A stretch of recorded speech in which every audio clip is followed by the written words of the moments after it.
Hello बच्चों, इस section में हम लोग डिस्कस करने वाले हैं जे एडवांस 2024 के जो आपके पेपर्स हुए हैं, पेपर 1 और पेपर 2 ऑर्डर में अपन लोग डिस्कस करेंगे। तो पेपर 1 का जो मैथमेटिक्स पार्ट है उसको अपन स्टार्ट करते हैं। जो पहला सवाल उसमें आया था सिंगल करेक्ट में, आपको एक गिवन है F X is a continuously differentiable function on the interval 0 to infinity such that F of 1 equals to 2। आपको एक वैल्यू गिवन है कि एफ ऑफ 1 जो है उसकी वैल्यू कितनी है, 2 है। 1 पे वैल्यू 2 है और एक लिमिट गिवन है कि limit t approaches x t to the power 10 f of x minus x to the power 10 f of t divided by t to the power 9 minus x to the power 9 is equal to 1 for every x greater than 0। ये सब है और बोल रहा है कि fx calculate करके बताओ। करेक्ट। तो वैसे तो डिफरेंशियल इक्वेशन का सवाल है, बट डिफरेंशियल इक्वेशन में भी पहले डिफरेंशियल इक्वेशन आपको बनानी पड़ेगी, उसके बाद उसको सॉल्व करना पड़ेगा। ठीक है, तो स्टार्ट करते हैं लिमिट वाले सवाल से। अगर आप थोड़ा भी ढंग से देखोगे तो जो लिमिट है 0/0 फॉर्म में गिवन है क्या? t की जगह x रखोगे तो कौन सी फॉर्म बनेगी? 0/0 फॉर्म ही बनेगी। करेक्ट है।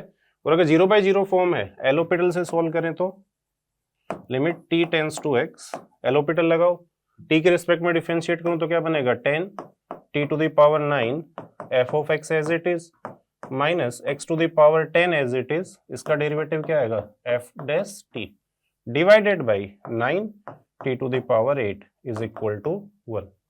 ठीक है, बहुत सिंपल सा काम कर लोगे। सब्स्टिट्यूट करो, t की जगह x क्या बनेगा?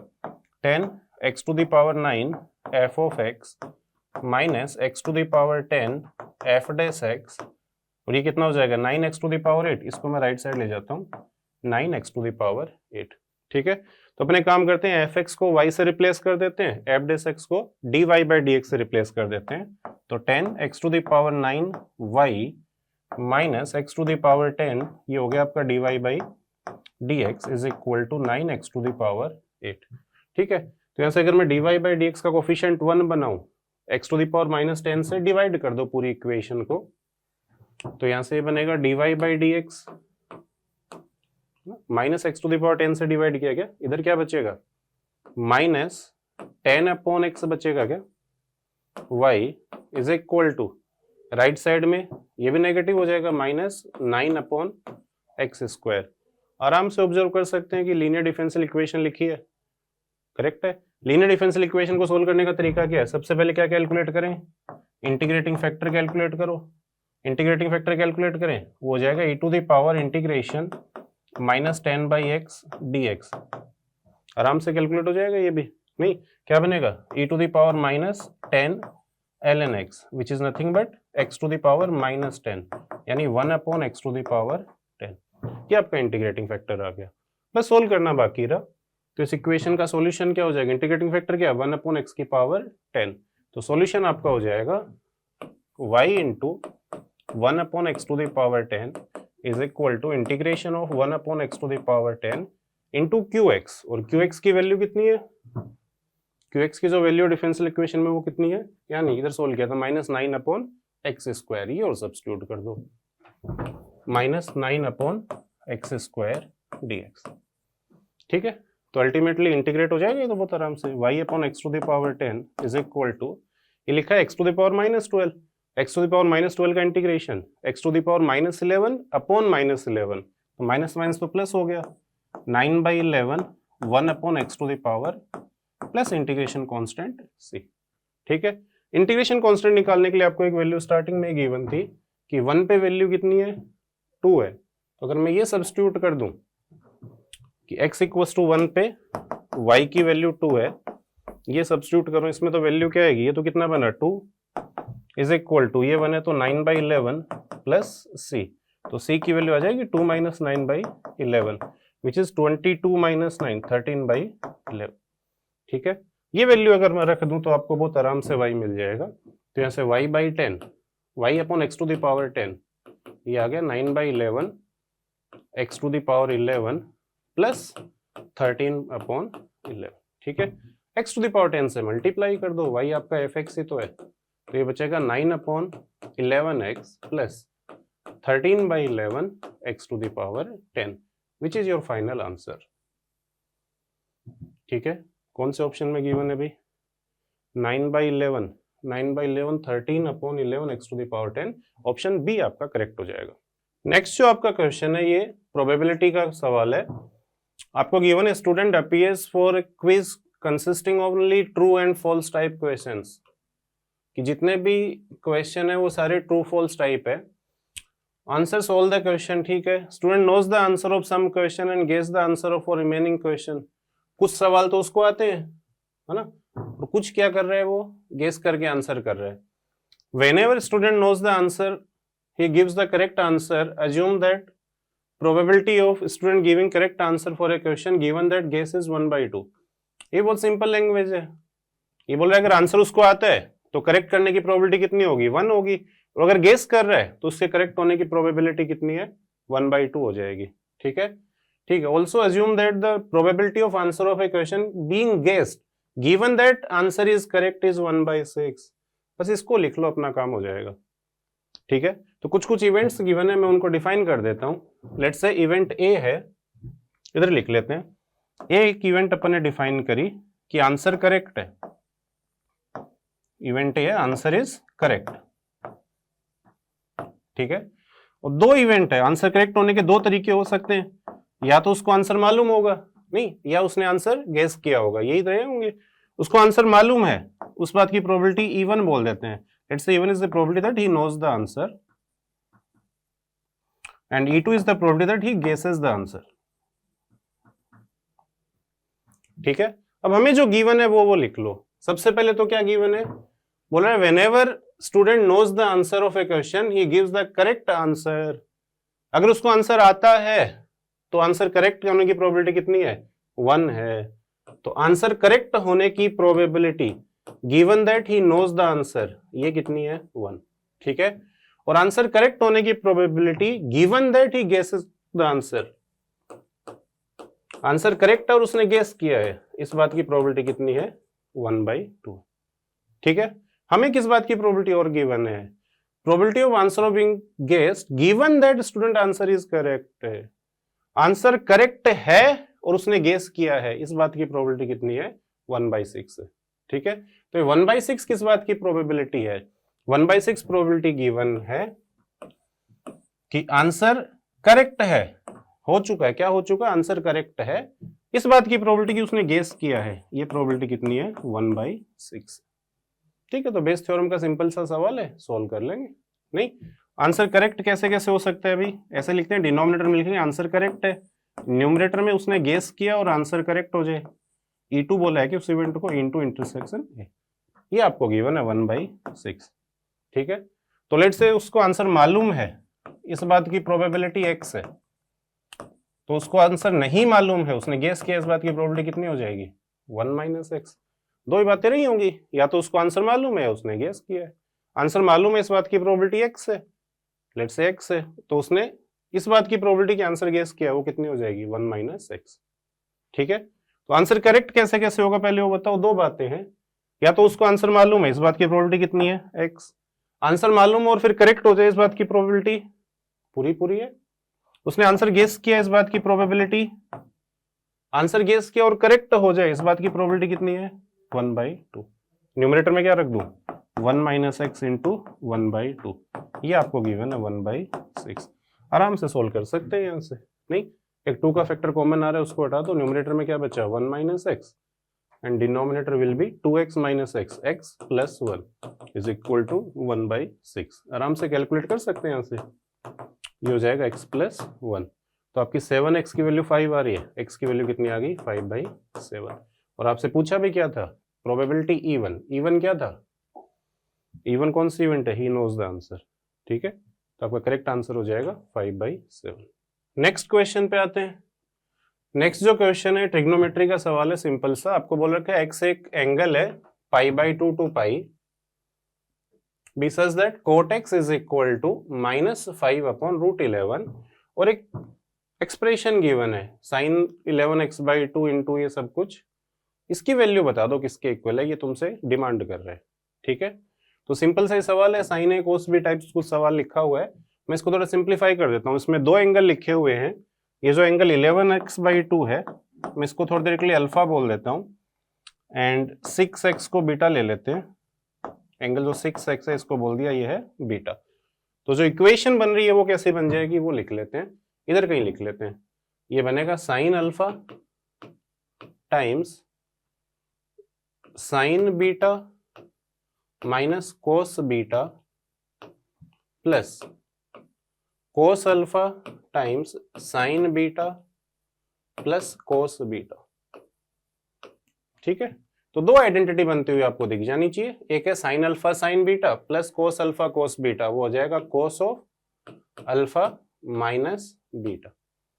ठीक है, सिमिलरली सेकंड हो गया minus sine alpha cos beta plus cos alpha sine beta. Sine beta cos alpha minus sine alpha cos beta, ये क्या बनता है sine of beta minus alpha. ये गड़बड़ मत कर देना यहाँ पे। ठीक है, वैल्यू सब्स्टिट्यूट कर दो। अब कोस में भी इसको बीटा माइनस अल्फा लिख सकता हूं क्या? हाँ, cos alpha minus beta, beta minus alpha एक ही बात है। Sine of beta minus alpha, beta minus alpha की वैल्यू और कैलकुलेट कर लो। बीटा माइनस अल्फा कितना हो जाएगा? 6x में से सब्ट्रैक्ट करोगे 12 माइनस 11, x/2 ही बचेगा नहीं? तो आपको फाइनल आंसर क्या होना चाहिए? cos x/2 upon cos x/2 plus sign x/2, ये आपका फाइनल आंसर रहा होगा cos x/2 plus sign x/2। ठीक है, आपको ऑलरेडी वैल्यू गिवन है किसकी? cot x की, और आपसे पूछा है cos x/2 और sin x/2। cos x/2 मिल गया तो sin x/2 भी मिल ही जाएगा नहीं? लेकिन वो cot से नहीं, किससे जाओ? cos से जाओ। अगर ये cot x की वैल्यू है तो cos x की वैल्यू क्या रही होगी भाई? cot x होता है बेस अपॉन परपेंडिकुलर, और cos x हो जाएगा बेस अपॉन हाइपोटेन्यूस। वो कितना हो जाएगा? 11 प्लस 25, 36 का रूट 6 हो गया क्या? और ध्यान से, लेकिन एंगल कौन से क्वाड्रेंट का है? सेकंड क्वाड्रेंट का है। सेकंड क्वाड्रेंट का तो cos कैसा आएगा? नेगेटिव। ठीक है, यहां से अगर मैं cos x/2 कैलकुलेट करूं, ये होता है 2 cos स्क्वायर x/2 माइनस 1। थोड़ा ढंग से लिख देता हूं, 2 cos स्क्वायर x/2 माइनस 1, ये कितना है? 5/6। तो यहां से वैल्यू मिल जाएगी आपको। cos स्क्वायर x/2 की वैल्यू कितनी आई? ये कितना हो जाएगा? 6 प्लस 11 हो गया क्या? 11/6, 11/12 हो जाएगा। तो cos x/2 हो जाएगा √11/12, 12 का जाएगा 2√3। ठीक है, ये वैल्यू किसकी है? cos x/2 की। और अगर cos x/2 की वैल्यू ये है तो sin x/2 भी बहुत आराम से कैलकुलेट हो जाएगा। करेक्ट, sin x/2 की वैल्यू कितनी आ जाएगी? sin x/2 की वैल्यू आ जाएगी, कितना बन रहा है? ये बन रहा है 12 माइनस 1, तो 1/2√3 ये हो जाएगा। दोनों को ऐड कर दें तो अपना आंसर आ जाएगा। तो answer should be √11 plus 1 upon 2√3। आपका आंसर होगा √11 plus 1 upon 2√3 which is given in option B. ये करेक्ट हो जाएगा। नेक्स्ट जो सवाल है वो कोनिक सेक्शन का सवाल है। आपको बोल रखा है कंसीडर द एलिप्स, एक एलिप्स गिवन है which is horizontal ellipse. Let capital S P, Q be a point in the first quadrant such that, ये पावर ऑफ पॉइंट ही लिखिए क्या? पावर ऑफ पॉइंट पॉजिटिव है, मतलब पॉइंट जो है वो एलिप्स के बाहर रहा होगा, इतना ही बोलना चाह रहे हैं। ठीक है, two tangents are drawn from capital S to the ellipse of which one meets the ellipse at the one end of minor axis. आपने जो दो टेंजेंट बनाई, एक तो कहां मिल रही है? माइनर एक्सिस के एंड पॉइंट पे, and other meets the ellipse at a point capital T in the fourth quadrant. ठीक है, तो पहले डायग्राम बनाते हैं फिर समझ में आएगा। आपको एक एलिप्स गिवन है, ऐसा कुछ एलिप्स रहा होगा। उस एलिप्स की दो टेंजेंट है, एक कोई पॉइंट है P, Q, एक तो बोल रहा है एक टेंजेंट जो है तो इसी पॉइंट पे है ना, और दूसरी जो टेंजेंट है वो फोर्थ क्वाड्रेंट में कहीं टच कर रही है उसको। तो ये वाला आपका पॉइंट रहा होगा, कैपिटल S इसको बोल रखा था, कोऑर्डिनेट्स दे रखे हैं P, Q। ठीक है, और एलिप्स की इक्वेशन क्या थी? x²/9 plus y²/4 is equal to 1। तो ये कोऑर्डिनेट कितना है? 0,2। तो अंडरस्टूड है कि ये जो Q रहा होगा इसकी वैल्यू तो कितनी रही होगी? 2 रही होगी। ठीक है, अब P कैलकुलेट करने के लिए एक कंडीशन और गिवन है। ये बोल रहा है इसको टच कर रहा है फोर्थ क्वाड्रेंट में, किस पॉइंट पे? T पे। ठीक है, आगे बढ़ते हैं। Let capital R be the vertex of the ellipse with positive x coordinate. वो जो पॉजिटिव x कोऑर्डिनेट वाला वर्टेक्स है इसको बोल रखा है ये क्या है? Capital R। तो इसके कोऑर्डिनेट तो हमें ऑलरेडी मालूम है, वो क्या हो जाएंगे? 3,0, ये इसके कोऑर्डिनेट रहे होंगे। ठीक है, ये कैपिटल आर है, and O is the centre of the ellipse, ठीक है, वो तो होता ही है। If area of triangle O R T is 3/2, ये ओ जो एलिप्स का सेंटर है, ये जो ओ सेंटर है, ये एक एंड है मेजर एक्सिस का और टी है, इस ट्राइंगल का एरिया बोल रखा है कितना है 3/2, ठीक है। तो यहां से अपन स्टार्ट करते हैं सवाल को। ये तो क्या है, ओरिजिन है क्या, ये 3,0 है, इसके कोऑर्डिनेट लेते हैं, एलिप्स पे किसी पॉइंट के कोऑर्डिनेट होते हैं a cos theta b sin theta, तो 3 cos थीटा, 2 sin थीटा, ठीक है क्या। लिख सकते हैं एरिया बहुत आराम से, हाफ बेस इंटू हाइट ही लिख लो, यहां से परपेंडिकुलर ड्रॉप कर दूं क्या, तो ट्राइंगल के एरिया आ जाएगा हाफ बेस, बेस तो कितना है 3, हाइट, लेकिन अब ये ध्यान रखना 2 sin थीटा नेगेटिव है नहीं, क्योंकि हमें बोल रखा है पॉइंट कौन से क्वाड्रेंट में, फोर्थ क्वाड्रेंट में, तो हाइट कितने हो जाएगी, mod 2 sin थीटा, किसके इक्वल दिया था 3/2 के इक्वल गिवन, ठीक है। यहां से सोल्व कर लो, यहां से sin थीटा की वैल्यू कितनी आ गई, मोड sin थीटा 1/2 है, तो या तो 1/2 या -1/2, और ये वैल्यू अपन नहीं रखेंगे क्योंकि हमें पहले से मालूम है sin थीटा कैसे है, नेगेटिव है।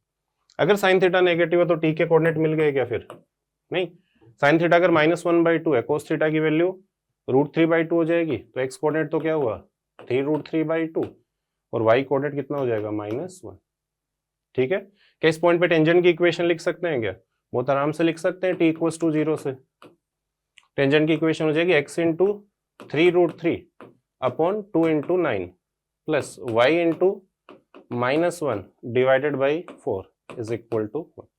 किसे पास करने चाहिए, p, q से पास करा दो, तो 3 तो कैंसिल ही हो गया, 3√3 पूरा ही कैंसिल कर दूंगे, इधर कितना बचेगा √3, तो हो जाएगा p upon 2√3 minus q, q की वैल्यू कितनी है 2/4, 2/4 कितना हुआ 1/2 इज इक्वल टू 1, तो p अपॉन 2√3 की वैल्यू कितनी आ गई, ये हो जाएगा 3/2, तो p की वैल्यू कितनी होगी 3√3, तो p की वैल्यू है 3√3, q की वैल्यू है 2, ये ढूंढो कौन से ऑप्शन में, q की वैल्यू 2, p की वैल्यू 3√3, ऑप्शन ए जो है आपका वो करेक्ट हो जाएगा क्या।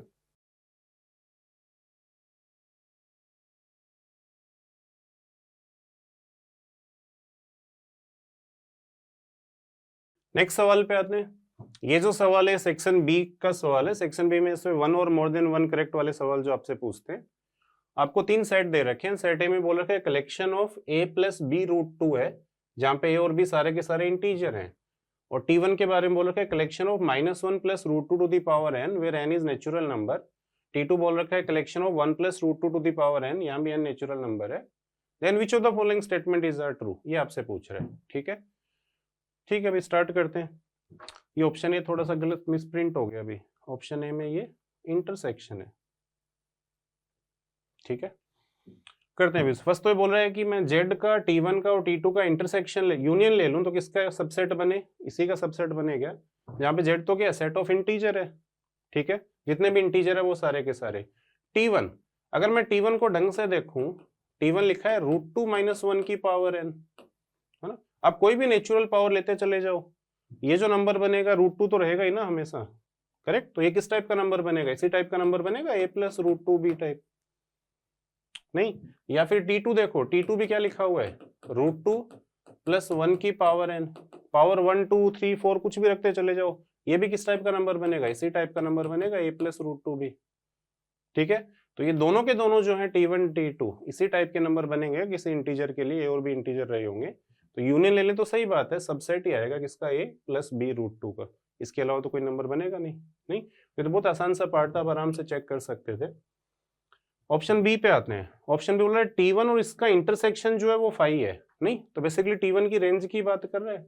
T1 पे वापस आओ, ये जो दोनों नंबर है इनमें क्या रिलेशन है, T1 लिखा है कलेक्शन ऑफ √2 - 1 की पावर n, यही है क्या, नहीं, ये √2 + 1 और √2 - 1 एक दूसरे के रेसिप्रोकल ही होते हैं क्या, क्लियर है।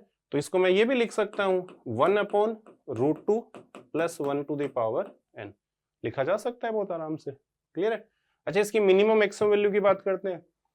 ये मैक्सिमम होगा जब डिनोमिनेटर मिनिमम हो, और डिनोमिनेटर मिनिमम होने के लिए n की वैल्यू कितनी है 1 रख सकता हूं क्या, नहीं, ये बनेगा 1/√2 + 1 विच इज 1/1.4 होता है क्या, तो 2.414 टाइप कुछ बनेगा क्या, और अगर मैं मैक्सिमम की बात करूं,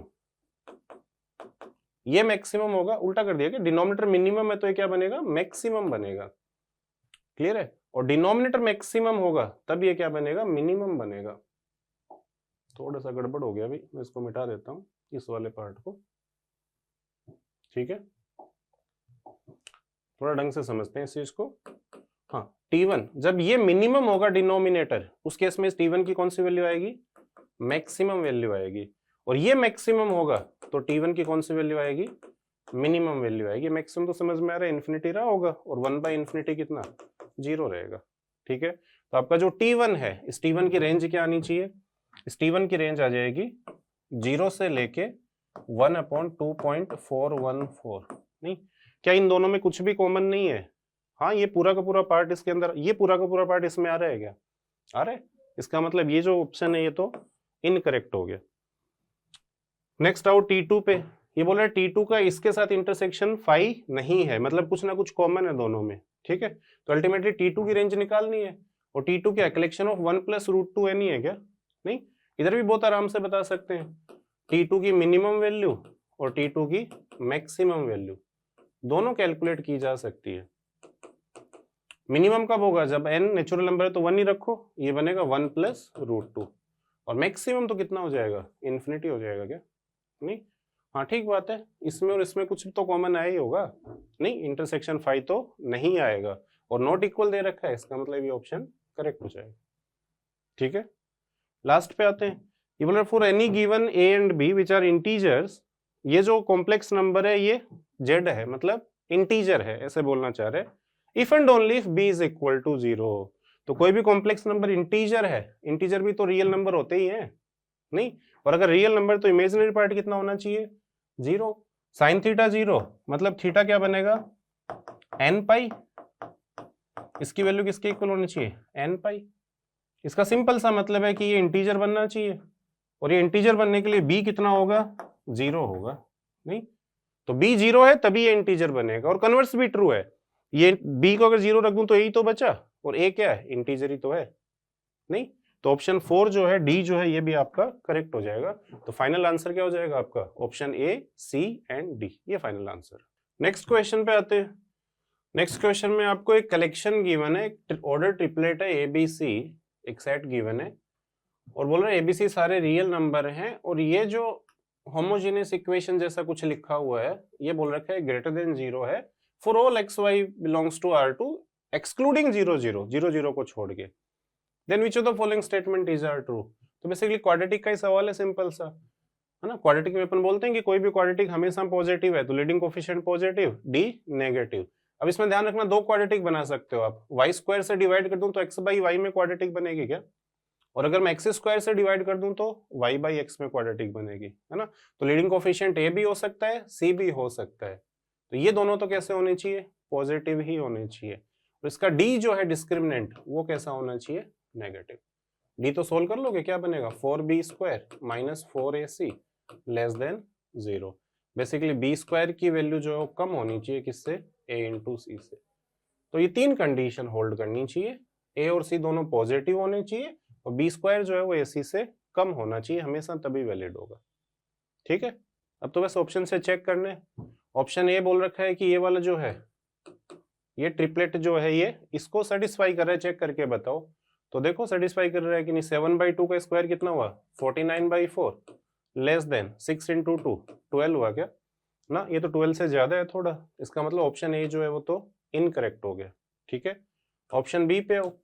ऑप्शन बी में बोल रखा है ये इस सेट को बिलोंग कर रहा है, तो ये चेक करो ये है या नहीं, फिर से वैल्यू रख दो, बी तो बी है, << होना चाहिए किससे, दोनों का प्रोडक्ट, 3 × 1/12 कितना हो गया, 1/4, तो 4b² 1 से कम है, हाँ तो पक्की बात है 2b का जो मोड है वो भी 1 से कम ही आया होगा। नहीं, तो आपको ऑप्शन बी जो है वो करेक्ट हो जाएगा। ठीक है, ऑप्शन सी पे हो।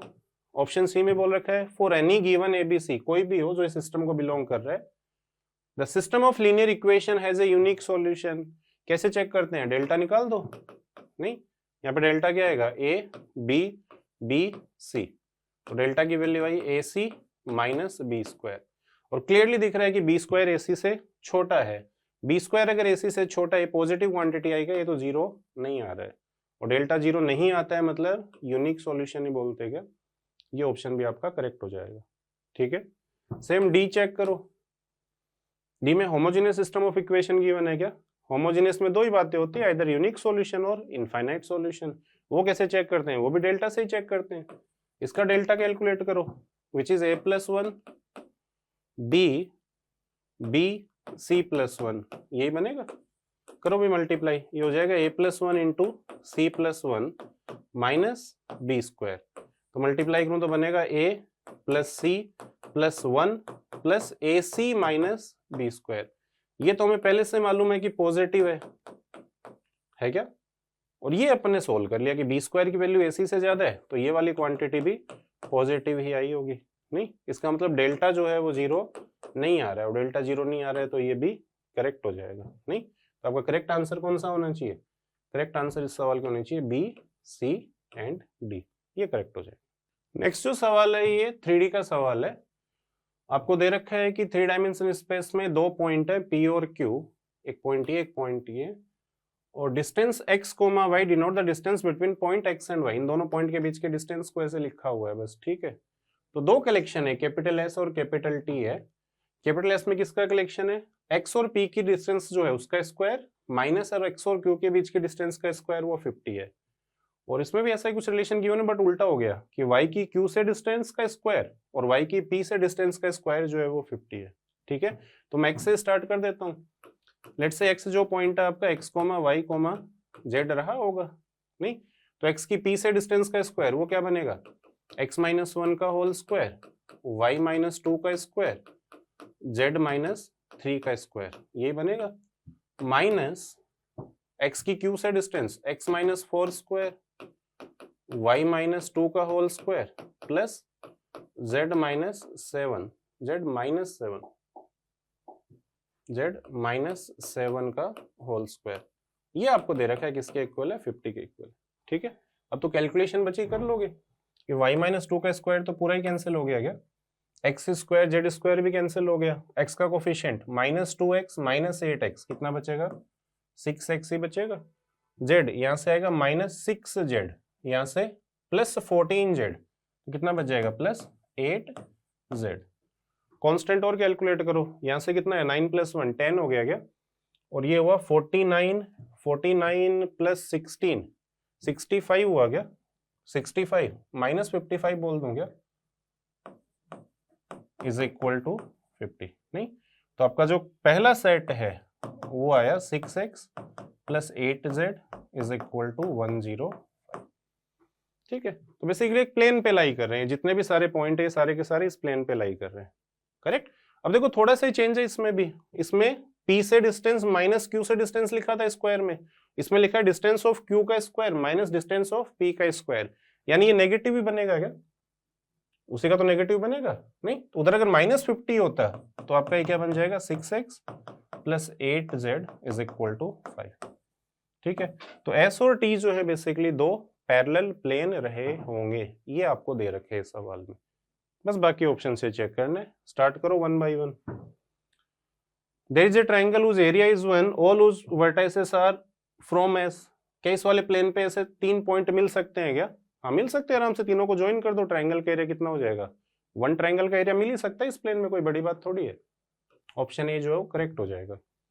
बी बोल रहे there are 2 distinct point capital L and capital M in T such that each point on the line segment LM is also in T। Plane की डेफिनेशन ही होती है क्या, किसी भी प्लेन के ऊपर ऐसी कोई भी सरफेस जिसके ऊपर आप 2 पॉइंट लो, दोनों को ज्वाइन करो, तो उस लाइन सेगमेंट पे आने वाला हर एक पॉइंट अगर उसी सरफेस पे लाई कर रहा है तो वो क्या है, प्लेन है। करेक्ट, तो प्लेन की इक्वेशन आ रही है, तो ये भी करेक्ट हो गया। See there are infinitely many rectangles of perimeter 48, 2 of whose vertices are from S and 2 of the vertices are from T। हाँ ये भी समझते हैं, दोनों जो प्लेन है वो पैरेलल प्लेन ही है क्या, आपको 2 पैरेलल प्लेन ही तो गिवन है।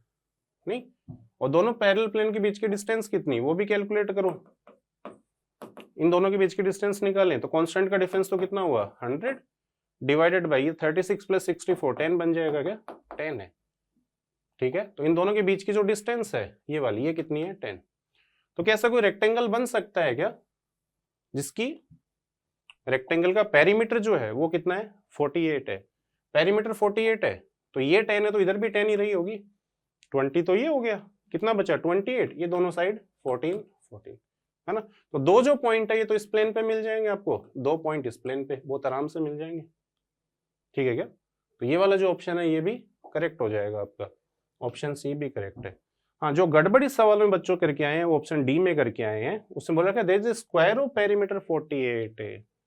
कैसा स्क्वायर भी हो सकता है जो लाई कर सकता है इन पे दो वर्टाइसेस प्लेन, पहले पे दो दूसरे पे, हाँ बिल्कुल कर सकता है, क्योंकि आप प्लेन के बारे में सोचो ना, 3D है, ये डिस्टेंस तो कितनी है 10 है ना, और स्क्वायर का पेरीमीटर अगर 48 है तो उसकी साइड कितनी रही होगी 12 रही होगी, नहीं तो अब 12 साइड का स्क्वायर ऐसे तो नहीं बना सकते हो, ये तो 10 ही है, लेकिन ऐसे थोड़ा टेढ़ा तो रख सकते हैं ना, इस टाइप से ऐसे तो रख ही सकते हैं, समझ पा रहे हो क्या, करेक्ट। तो किस टाइप का बन जाएगा, इस टाइप का कोई स्क्वायर आ जाएगा ऐसा कुछ, है ना। ये साइड कितनी है 12, ठीक है। तो दो जो वर्टेक्स रहे होंगे तो उस पे हो जाएंगे, दो जो वर्टेक्स आएंगे वो तो उस पे आ जाएंगे, और रिमेनिंग जो दो वर्टेक्स है ये थोड़ा ढंग से बन नहीं पा रहा क्योंकि 3D फिगर है, बनाना मुश्किल है, लेकिन समझ जाना कि हाँ ऐसा कुछ टेढ़ा स्क्वायर रखा हुआ है इस टाइप से, ये दोनों वर्टेक्स इस पे आ रहे हैं, ये दोनों वर्टेक्स नीचे वाले प्लेन में, ठीक है, ये भी पॉसिबल है। तो अपने आंसर क्या हो जाएंगे, ABCD चारों करेक्ट हैं, चारों करेक्ट है तो फिर मजे ही मजे, बोनस है।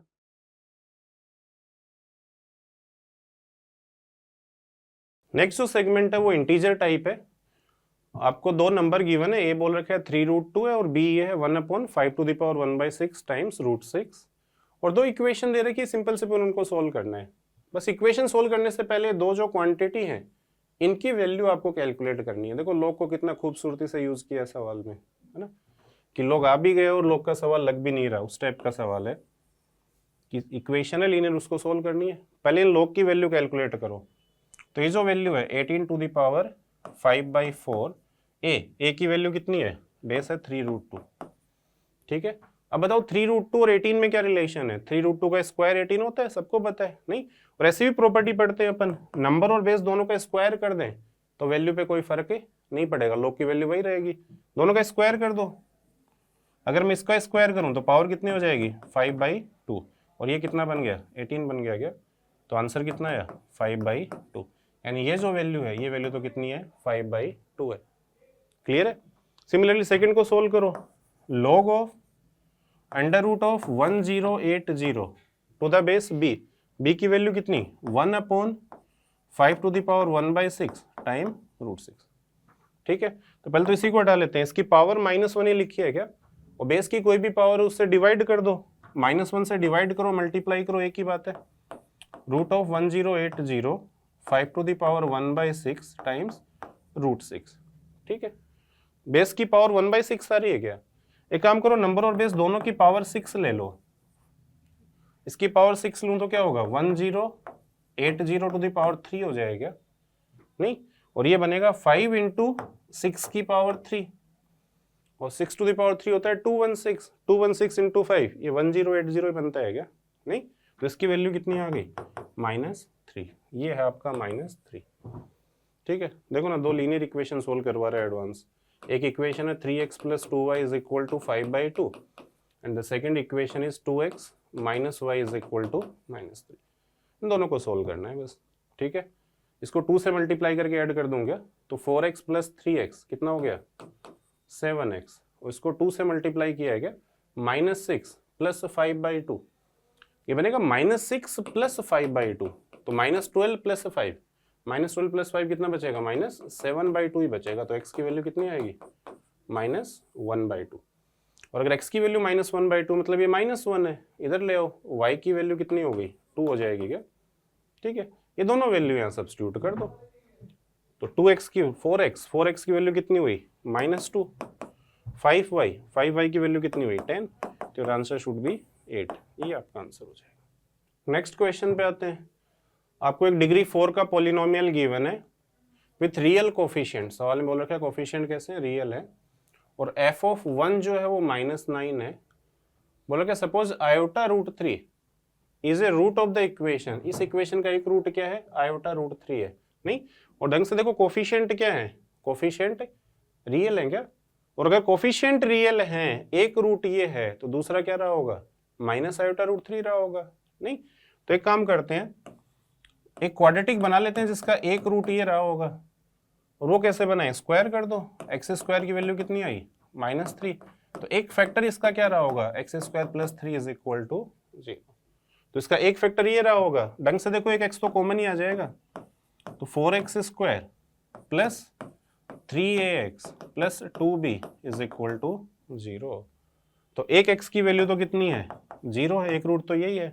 दूसरा, ये जो क्वाड्रेटिक इसी फॉर्म की होनी चाहिए क्या, नहीं, ये क्वाड्रेटिक अगर इस फॉर्म की बनाऊं, 4 से मल्टीप्लाई करूं तो क्या है, 4x स्क्वायर प्लस 12, ये क्या होना चाहिए, 0। ठीक है, तो ये क्या बता रहा है, ये बता रखा है कि a की वैल्यू तो कितनी होनी चाहिए, 0, लीनियर टर्म तो है ही नहीं, और 2b की वैल्यू 12 है, मतलब b की वैल्यू कितनी है, 6। a और b तो फटाफट मिल गए क्या, नहीं, c को और फाइंड आउट करो, c को फाइंड आउट करने के लिए बोल रखा है f(1) कितना है, -9, रख दो यहाँ पे, तो -9 की वैल्यू किसके इक्वल आएगी, 1 रखूं तो 1 plus a plus b plus c, है ना अपने पास b और c, b प्लस a 6 है, 7 ऐड कर दूं तो कितना हो जाए, -16। तो c की वैल्यू कितनी आ गई, -16। abc सारे मिल गए क्या, abc सारे मिल गए, तो fx बहुत आराम से लिख सकते हैं, fx क्या बनेगा, x to the power 4, a की वैल्यू तो 0 है, b की वैल्यू 6 है, तो 6x स्क्वायर -16। ठीक है क्या, क्वाड्रेटिक बन रही है क्या, फैक्टराइज कर लोगे बहुत आराम से, x square plus 8 times x square -2। तो इसके जो रूट आए होंगे वो क्या आए होंगे, एक्स स्क्वायर की वैल्यू या तो -8 या 2, एक्स की वैल्यू आ जाएगी +-2√2 आयोटा और +-√2। ठीक है, और आपको ये बोल रखा है कि α1, β1, α2, α3, α4 चारों इसके रूट है, तो यही वैल्यू है क्या, चारों के मैग्नीट्यूड के स्क्वायर का सम बता दो, तो मैग्नीट्यूड का स्क्वायर इसका कितना बनेगा, 8, α2 भी 8, ये हो जाएगा 2 + 2।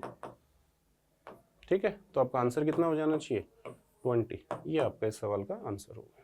हेलो बच्चों, तो क्वेश्चन नंबर 10 गिवन है कि लेट एस ऐसे कोई सेट है जिसमें एक मैट्रिसेस ए गिवन है अपने को, और उसके जो एलिमेंट है ए बी सी डी ई वो आइदर 0 और 1 में से कोई एक वैल्यू लेंगे, एंड डिटर्मिनेंट ऑफ ए जो है वो +1 या -1 होगा, where determinant of a denotes determinant of a, then number of element in s, s में नंबर ऑफ सच मैट्रिसेस बतानी है जिनके डिटर्मिनेंट का वैल्यू या तो -1 होगा या +1 होगा। तो सबसे पहले डिटर्मिनेंट ऑफ ए लाने जा रहे हैं हम लोग, तो डिटर्मिनेंट ऑफ ए यहाँ प्लस लगाएंगे या -+, तो 0 के रिस्पेक्ट में ओपन करने की अपने को ज़रूरत नहीं, -1 के रिस्पेक्ट में ओपन करेंगे तो ये अपने पास बनेगा e-d, प्लस सी के रिस्पेक्ट में ओपन करेंगे तो ये बनेगा b-, और इसका वैल्यू अपने को +-1 लाना है, या तो +1 या -1। थोड़ा और सिंप्लीफाई करेंगे तो ये बनेगा d-e प्लस का c b-e, इसका वैल्यू +-1 लाना है। तो देखो ये एक इंटीग्रल वैल्यू लेगा क्योंकि d और e जो है वो 0 और 1 ले सकता है, ये भी एक इंटीग्रल वैल्यू लेगा, और दोनों का सम +-1 लाना है। तो दो ही केस पॉसिबल होंगे। पहला केस ये हो सकता है कि ये जो वैल्यू आपका 0 ले ले तो ये +-1 ले ले, या दूसरा केस 2 कि ये वैल्यू +-1 ले ले, d-e ये 0 ले ले। अब देखते हैं कि कितनी पॉसिबिलिटीज है मैट्रिसेस ए के लिए। तो पहले केस पे आ रहे हैं, तो केस 1 है कि d-e जो है वो अपने को 0 लाना है, d-e 0 लाना है, एंड उसी टाइम पे c b-a का जो वैल्यू है वो आपको +-1 लाना है। देखते हैं, देखो d-e 0 कब आएगा, जब दोनों एलिमेंट इक्वल होंगे। तो ये देखो यहाँ दो बातें हो सकती है कि d और e जो है वो दोनों इक्वल हो और 0 के इक्वल हो, और एक बात ये हो सकती है कि d और e इक्वल हो और 1 के इक्वल हो। अब अपने को इसका वैल्यू +-1 लाना है। अब देखो यहाँ दो का प्रोडक्ट है, c और b-a का, दोनों का प्रोडक्ट +-1 होने, तो c 0 वैल्यू नहीं ले सकता क्योंकि c 0 होते ही पूरा एक्सप्रेशन 0 हो जाएगा। तो c के पास a की पॉसिबिलिटी बनेगी, c b-a, इसका वैल्यू अपने को +-1 लाना है। तो देखो c के पास a की पॉसिबिलिटी है 1, अब b और a वैल्यू लेगा। तो पहला केस ये हो सकता है कि b 1 ले, a 0 ले ले। दूसरा केस ये हो सकता है कि b जो है वो 0 ले और a आपका 1 ले ले, यही पॉसिबिलिटी बनेगी। दोनों आपके 1 1 या 0 0 नहीं हो सकते। तो यहाँ पे जब d और e 0 है तब आपके पास दो केसेस पॉसिबल है। अब अगले पे आते हैं, जब डी और ई 1 है तब अपने को सी बी माइनस ए का वैल्यू प्लस माइनस 1 लाना। अब ये सेम ही केस है, सी 1 तो बी 1 माइनस 0 और ये 1 तो ये 0 1, तो फिर से आपके पास दो केसेस ये पॉसिबल है। तो अपने पास टोटल यहाँ 4 तो ये बन चुके हैं, और 4 कब बने, जब पहला एक्सप्रेशन 0 हुआ, दूसरा एक्सप्रेशन प्लस माइनस 1 हुआ। ये तो पहला केस है। अब केस नंबर 2 पे आते हैं, केस 2 सोल्व करते हैं। केस 2 जो है उसमें अपने को d माइनस ई का वैल्यू 0 लाना है, एंड उसी टाइम पे नहीं, d माइनस ई का वैल्यू प्लस माइनस 1 लाना है अपने, एंड उसी टाइम पे सी बी माइनस ए का वैल्यू 0 लाना है, ये अपने को लाना है। अब यहाँ फिर से दो बातें कर लेते हैं कि d माइनस ई का वैल्यू आइदर 1 होगा और d माइनस ई का वैल्यू या आपका माइनस 1 होगा। अब देखते हैं कि d माइनस ई का वैल्यू 1 कब होगा, जब ये 1 हो जाए और ये 0 हो जाए, एक ही पॉसिबिलिटी। हाँ, अब देखते हैं उसी टाइम पे जब ये 1 होगा, जब ये 1 होगा तब आपका सी बी माइनस ए, इसको 0 होना है। अब ये दो का प्रोडक्ट है, दो आपके जो है फैक्टर उनका प्रोडक्ट है, ये 0 कब होगा, जब कम से कम एक फैक्टर 0। तो इसमें पहला, इसमें फिर दो बातें बन सकती है कि सी मैंने 0 ले लिया, या आपका दूसरा केस कि सी 0 नहीं है, मतलब सी 0 नहीं तो सी 1 हो गया, एंड बी माइनस ए 0 है। अब जब सी 0 है, जब सी 0 है तो बी माइनस ए कुछ भी हो सकता है, तो सी 0 है 0, और ये ऐसा लिख लेते हैं, मान लो ये आपका सी है और ये बन गया बी माइनस, इसका वैल्यू 0 लाना है, तो सी 0 है। अब बी माइनस ए कुछ भी हो सकता है, 0 0 हो सकते हैं दोनों, या आपका 1 0 हो सकता है, या 0 1 हो सकता है, या आपका 1 1 हो सकता है, क्योंकि बी और ए कुछ भी हो। तो यहाँ टोटल अपने पास 4 केसेस पॉसिबल। कब, जब d माइनस ई 1 है एंड c 0 है। अब आगे देखो, अब देखो c जो है ये 0 नहीं हो सकता क्योंकि इसको ले लिया, तो c 1 होगा। अब b माइनस ए 0 लाना है, तो देखो c b माइनस ए का वैल्यू 0 लाना है जिसमें c 1 है, तो देखो 1 है। अब ये 0 कब आएगा, जब b माइनस ए 0, मतलब b और a इक्वल, तो दोनों 0 0 हो सकता है या दोनों 1 1 हो सकता है। ये दो अलग ही केस हैं, तो ये दो केस यहाँ बन गए, तो ये टोटल यहाँ 6 केस और पॉसिबल है। ये कब पॉसिबल है, जब d माइनस ई का वैल्यू 1 है। अब अगला केस कि d माइनस ई का वैल्यू माइनस 1, ये कब होगा, जब d 0 और e 1 होगा, तो माइनस 1 हो जाएगा। अब इस केस में c b माइनस ए, इसका वैल्यू 0 होना है। फिर से वही बात कि c 0 हो जाए, या आपका c जो है 1, c 0 हो जाए, या c तो 1 हो एंड b माइनस ए 0 हो जाए। फिर से वही 4 केस बनने कि ये सी बी माइनस ए का वैल्यू 0 लाना है, ये 0 है तो ये आपका 0 0, ये आपका जो है 1 0, और ये 0 1, और ये वाला आपका 1 1। 4 केस इधर बनेंगे, और फिर से सी जब 1 है तो सी बी माइनस ए 0 लाना था, सी 1 है तो ये 0 0 हो सकता है, ये आपका 1 1 हो सकता है। तो दो केस ये हो गए, तो 6 इधर बन गए।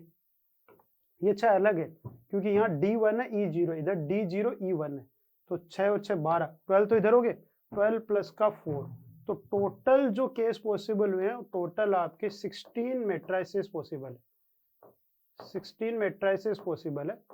और अपने को number of element in S लाना था, तो number of element in S जो आएगा वो 16 आएंगे। तो ये जो क्वेश्चन है इसका आंसर जो अपना वो 16 आना है। So next question, question number 11 is, a group of 9 students S1, S2 से S9 is divided to form 3 teams X, Y and Z of size 2, 3 and 4 respectively. Means X में 2 student को रखना है, Y में 3 और Z में 4. Suppose that S1 cannot be selected for the team X. Means अपने को team X में 2 student रखने हैं लेकिन उसमें S1 नहीं होना चाहिए, S1 days.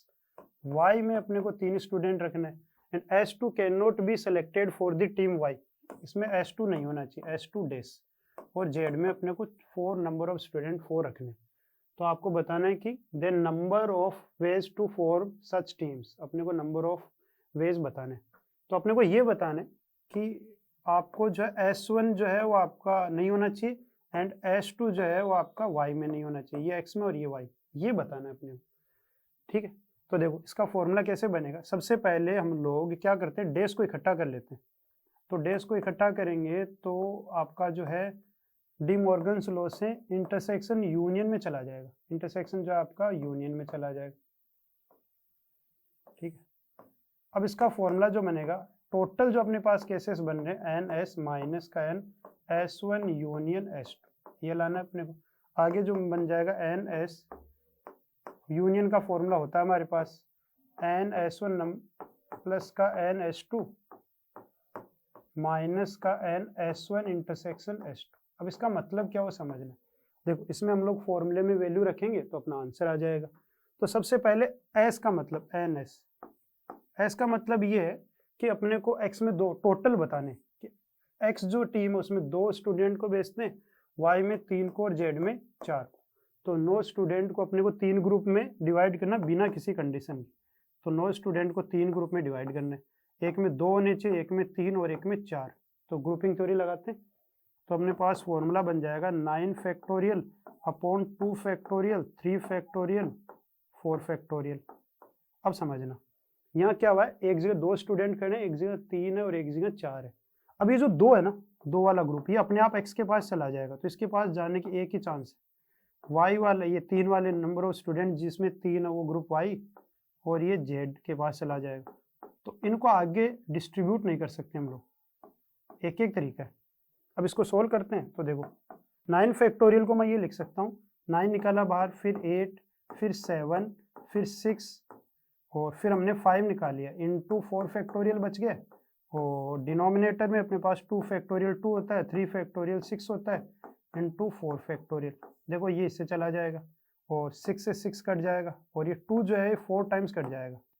अब देखते हैं आगे। तो देखो ये जो है 9 इंटू 7 ये 63 हो जाएगा, इंटू आपका 4 इंटू 5 ये 20 हो जाएगा। तो ये सोल्व करेंगे तो आएगा 1260। ये तो नंबर ऑफ हमने केसेस बनाए जब किसी भी टीम में कोई भी जा सकता है, ठीक है। एक्स में 2 को भेजना है, वाई में 3 को, जेड में 4 को। अब देखते हैं S1 क्या बता रहा है। देखो एन S1 का मतलब है, देखो S1 डेस का मतलब है कि S1 x में ना जाए, तो S1 का मतलब है कि ये x में जाए। तो x जो है उसमें 2 भेजने थे, उसमें एक तो S1 ही आ जाएगा, तो एक और भेजना अपने को, बाकी जो 8 बच रहे एक को भेजना, y में अपने को 3 भेजने और जेड में जो है वो 4 भेजने, ये। तो अब अपने पास ये टोटल जो बचे 8 है, जिसमें S1 को तो हमने x में भेज दिया, बाकी 8 को डिस्ट्रीब्यूट करना है। तो 8 को डिस्ट्रीब्यूट करना, एक जगह 1 होना चाहिए, एक जगह 3 और एक जगह 4। तो ये बन जाएगा अपने पास 8 factorial divided by 1 factorial 3 factorial 4 factorial. तो ये आएगा 8 into 7 into 6 into 5 into 4 factorial और 1 ये 1 हो जाएगा, ये 6 हो जाएगा 3 फैक्टोरियल, ये 4 फैक्टोरियल, ये इसे कट जाएगा, 6 से 6 कट जाएगा। अब अपने पास क्या बना, 8 इंटू 5 40 बन गया, इंटू आपका 7 280 बन गया। तो 280 वो टीम बनेगी जब S1 x में जाएगा। अब सिमिलरली हम लोग S2 लाने जा रहे हैं। S2 का मतलब है कि जो y इन y उसमें S2 को भेजना है। तो y में 3 को भेजना था जिसमें एक S2 चला गया, तो अब रिमेनिंग 2 और बचे।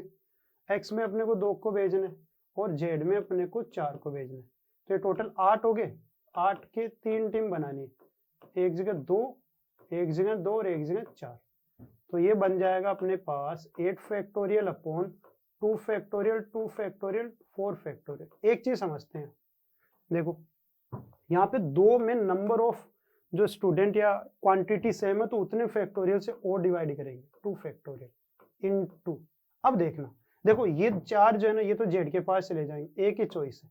लेकिन ये 2 जो है ना, ये 2 इनमें से एक एक्स के पास जाएगा, एक वाई के, क्वांटिटी सेम है तो कोई भी x के पास जा सकता है, कोई भी y के पास। तो इसके पास, इस ग्रुप के पास 2 चॉइस है, या तो x या y, इसके पास फिर एक बचेगी। तो इन 2 को x और y के पास भेजने का तरीका जो है वो 2 फैक्टोरियल हो जाएगा। इस 2 फैक्टोरियल से 2 ऊपर वाले में नहीं आया था क्योंकि इसको x के पास जाना था, इसको y के पास जाना था और इसको z, तो वो एक ही चॉइस था इधर। अब सोल्व करते हैं तो देखो ये बन गया 8 फैक्टोरियल आएगा, 8 7 6 5 into 4 factorial into 4 factorial divided by ये बनेगा 2 इंटू 2 इंटू 4 फैक्टोरियल। ये 4 फैक्टोरियल से 4 फैक्टोरियल चला जाएगा, ये 2 टाइम्स चला जाएगा। तो ये बन जाएगा अपने पास 14 इंटू 30, तो क्या बनेगा 420। अब अपने को ये वैल्यू और लाना है, S1 intersection S2, S1 intersection S2। अब इसको समझना है, S1 इंटरसेक्शन S2 का मतलब ये है कि ये जो है ना S1 वो तो X में जाए और ये S2 जो है वो Y में जाए। तो देखो X के पास दो नंबर ऑफ स्टूडेंट दो भेजने थे, एक S1 चला गया तो अब X में एक को भेजना है, Y में 3 भेजने थे, S2 चला गया तो Y में रिमेनिंग 2 को भेजना है और Z में अपने को 4 भेजना है। अब देखेंगे तो टोटल 7 स्टूडेंट को डिवाइड करना है 3 ग्रुप में, तो इसका जो आंसर आएगा वो 7 फैक्टोरियल अपॉन 1 फैक्टोरियल 2 फैक्टोरियल 4। अब इनको आगे डिस्ट्रीब्यूट नहीं करेंगे हम लोग, आगे जो है ये वाला अपने आप x के पास जाएगा, ये अपने आप y के पास जाएगा और ये अपने आप z के पास जाएगा, तो इंटू 1 हो जाएगा। तो देखो 7 फैक्टोरियल में से 7 बाहर आया, 6 आएगा, फिर 5 आएगा, फिर 4 फैक्टोरियल आ जाएगा, डिवाइडेड बाय ये 2 इंटू 4 फैक्टोरियल, ये इससे कट जाएगा 4 फैक्टोरियल, ये जो है आपका 3 टाइम चला जाएगा, तो ये बनेगा 21 इंटू 5 जो कि बनेगा 105। अब बस इस वाले इक्वेशन में वैल्यू रख देते हैं हम लोग, फाइनल जो आंसर आना है, तो इसमें वैल्यू रखेंगे तो S में टोटल एलिमेंट बने थे 1260 माइनस S1 में आए थे 280 माइनस ये अंदर माइनस चला गया है ना, S2 में जो आए थे वो 420 आए थे और ये माइनस माइनस प्लस हो जाएगा और ये आएगा 105। इस पूरे को सोल्व करेंगे तो आंसर बनेगा 665। तो जो टोटल टीम्स बनेगी वो टोटल वेज जो बनेगी वो 665 आंसर आएगा इसका। सो नेक्स्ट जो क्वेश्चन है question number 12, let OP vector alpha minus 1 by alpha IK plus JK plus को ये KK and OQ vector given है, OR वेक्टर गिवन है, बी 3 वेक्टर्स जहाँ अल्फा और बीटा जीरो नहीं हो सकते, O denotes the origin and अपने को गिवन है OP cross OQ dot OR का वैल्यू जो है वो गिवन, ये जीरो गिवन। ये जो आपका स्केलर ट्रिपल प्रोडक्ट लिखा है इट मीन्स जो है ये बॉक्स प्रोडक्ट जीरो गिवन है, OP OQ एंड OR का बॉक्स जो है वो आपका जीरो गिवन है।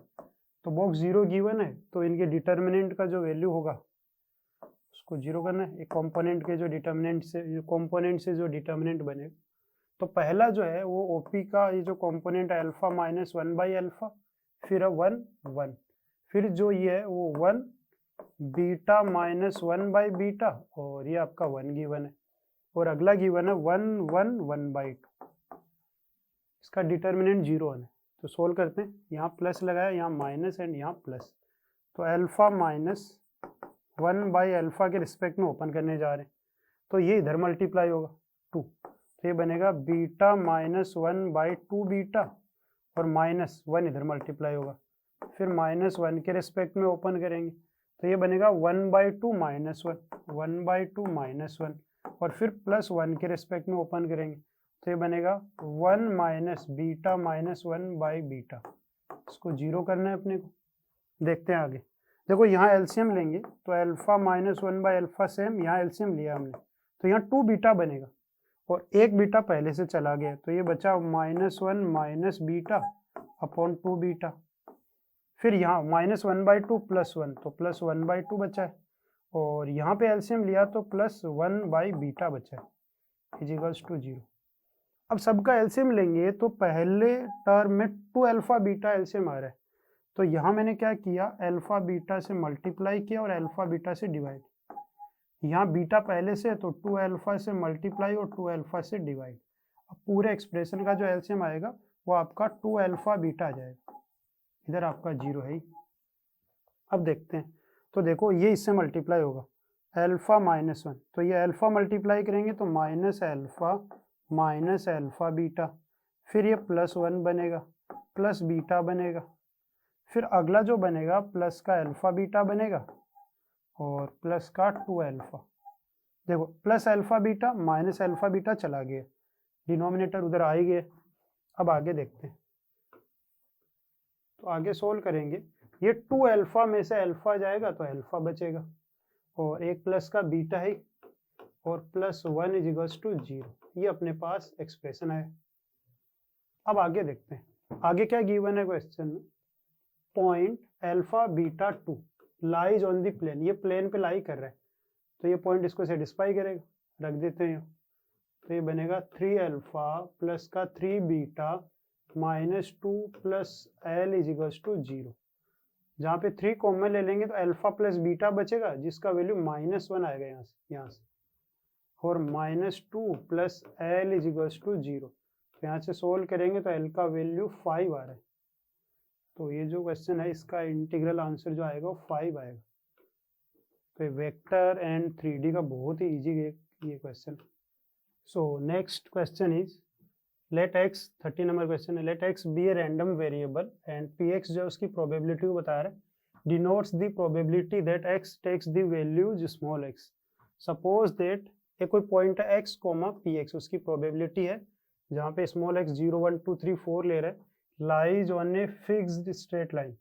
मान लो ये हम लोग अज्यूम कर लेते हैं कि लाइन है कोई y equals to mx plus C, है ना, इस पे ये पॉइंट लाई कर रहा है ये वाला। तो कहने का मतलब p कैपिटल x जो आ रहा है प्रोबेबिलिटी वो mx प्लस सी हो जाएगा, ये x का वैल्यू ये y का वैल्यू, ठीक है, इन द xy प्लेन।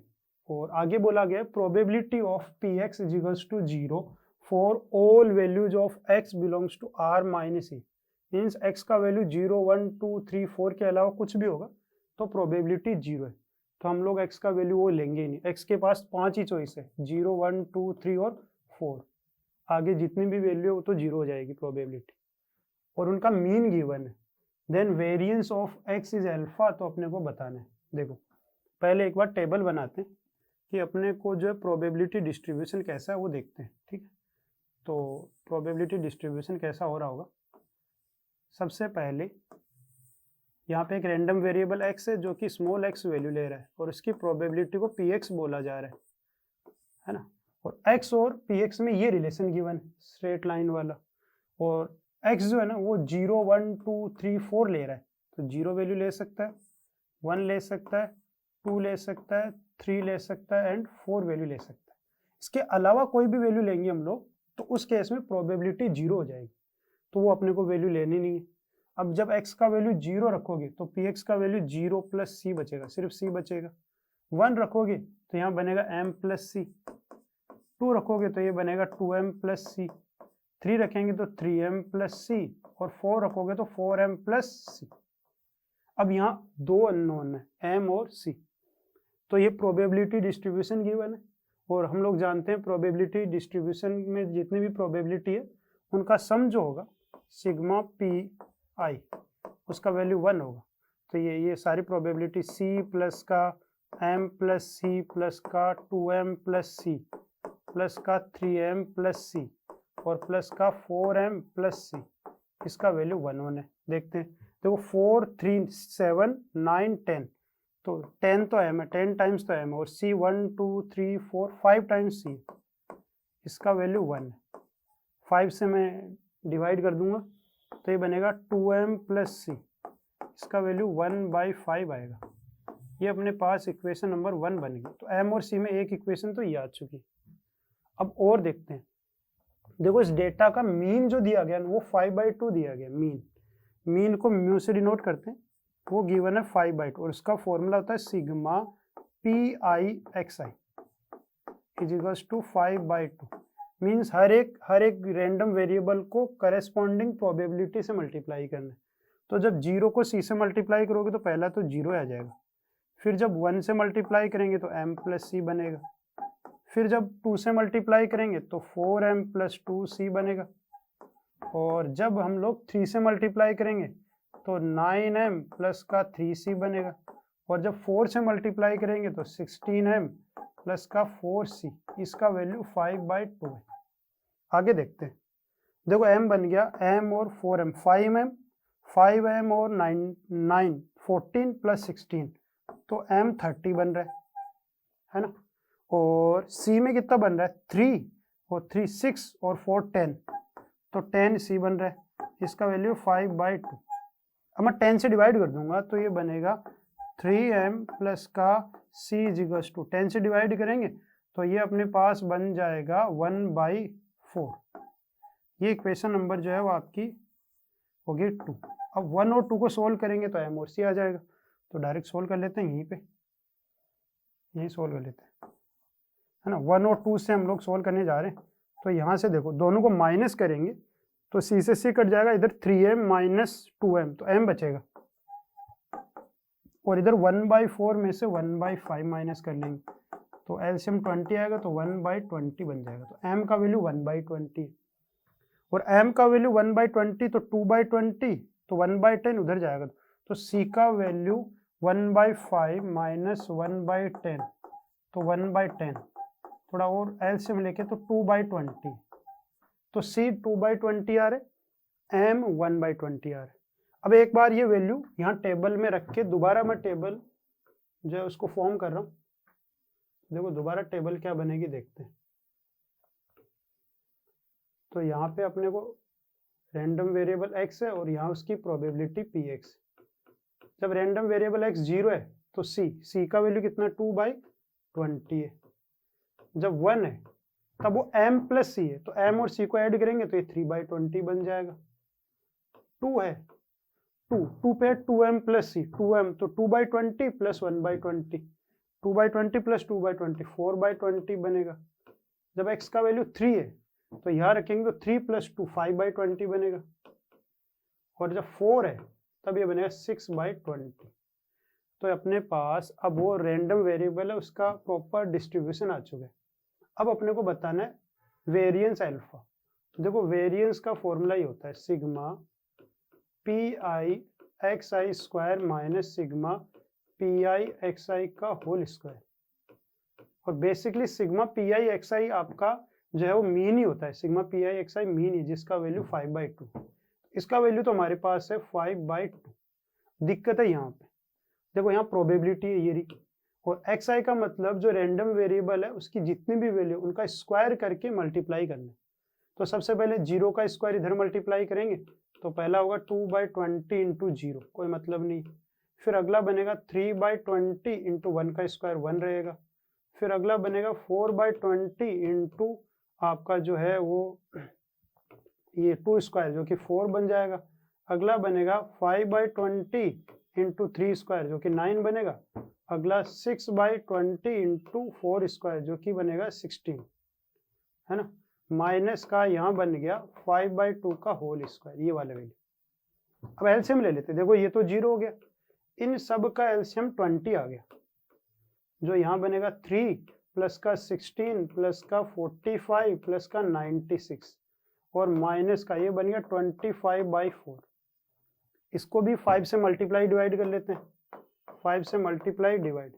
अब देखो पूरे का एलसीएम जो है 20 आ जाएगा, 20, ठीक है।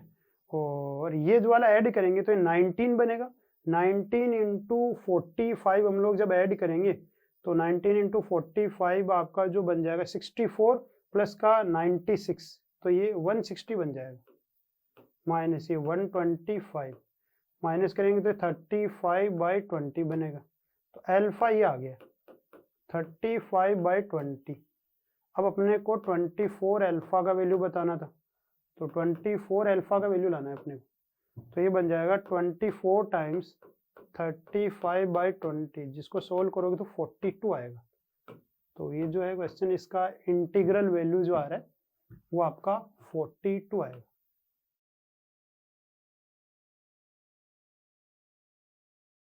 तो नेक्स्ट क्वेश्चन अपने को एक पैराग्राफ की फॉर्म में, एंड ये मैच द कॉलम वाला है। Let alpha and beta be the distinct root of equation x square plus x minus 1 is equals to 0। इसके रूट अल्फा और बीटा गिवन है, तो यहाँ हम लोग साइड में लिख लेते हैं कि अल्फा और बीटा जो इस क्वाड्रेटिक के रूट है, तो alpha plus beta sum of root जो आएगा वो -1 आ रहा है, और अल्फा बीटा जो प्रोडक्ट ऑफ रूट आ रहा है वो भी -1 आ रहा है, means 1 plus alpha plus beta 0 given है, ठीक है। एक सेट गिवन है टी जिसके अंदर एलिमेंट है 1 अल्फा बीटा, और एक 3x3 ऑर्डर मैट्रिक्स है MAIJ 3x3 ऑर्डर, और वहाँ डिफाइन RI को डिफाइन है AI1 AI2 AI3 का सम है।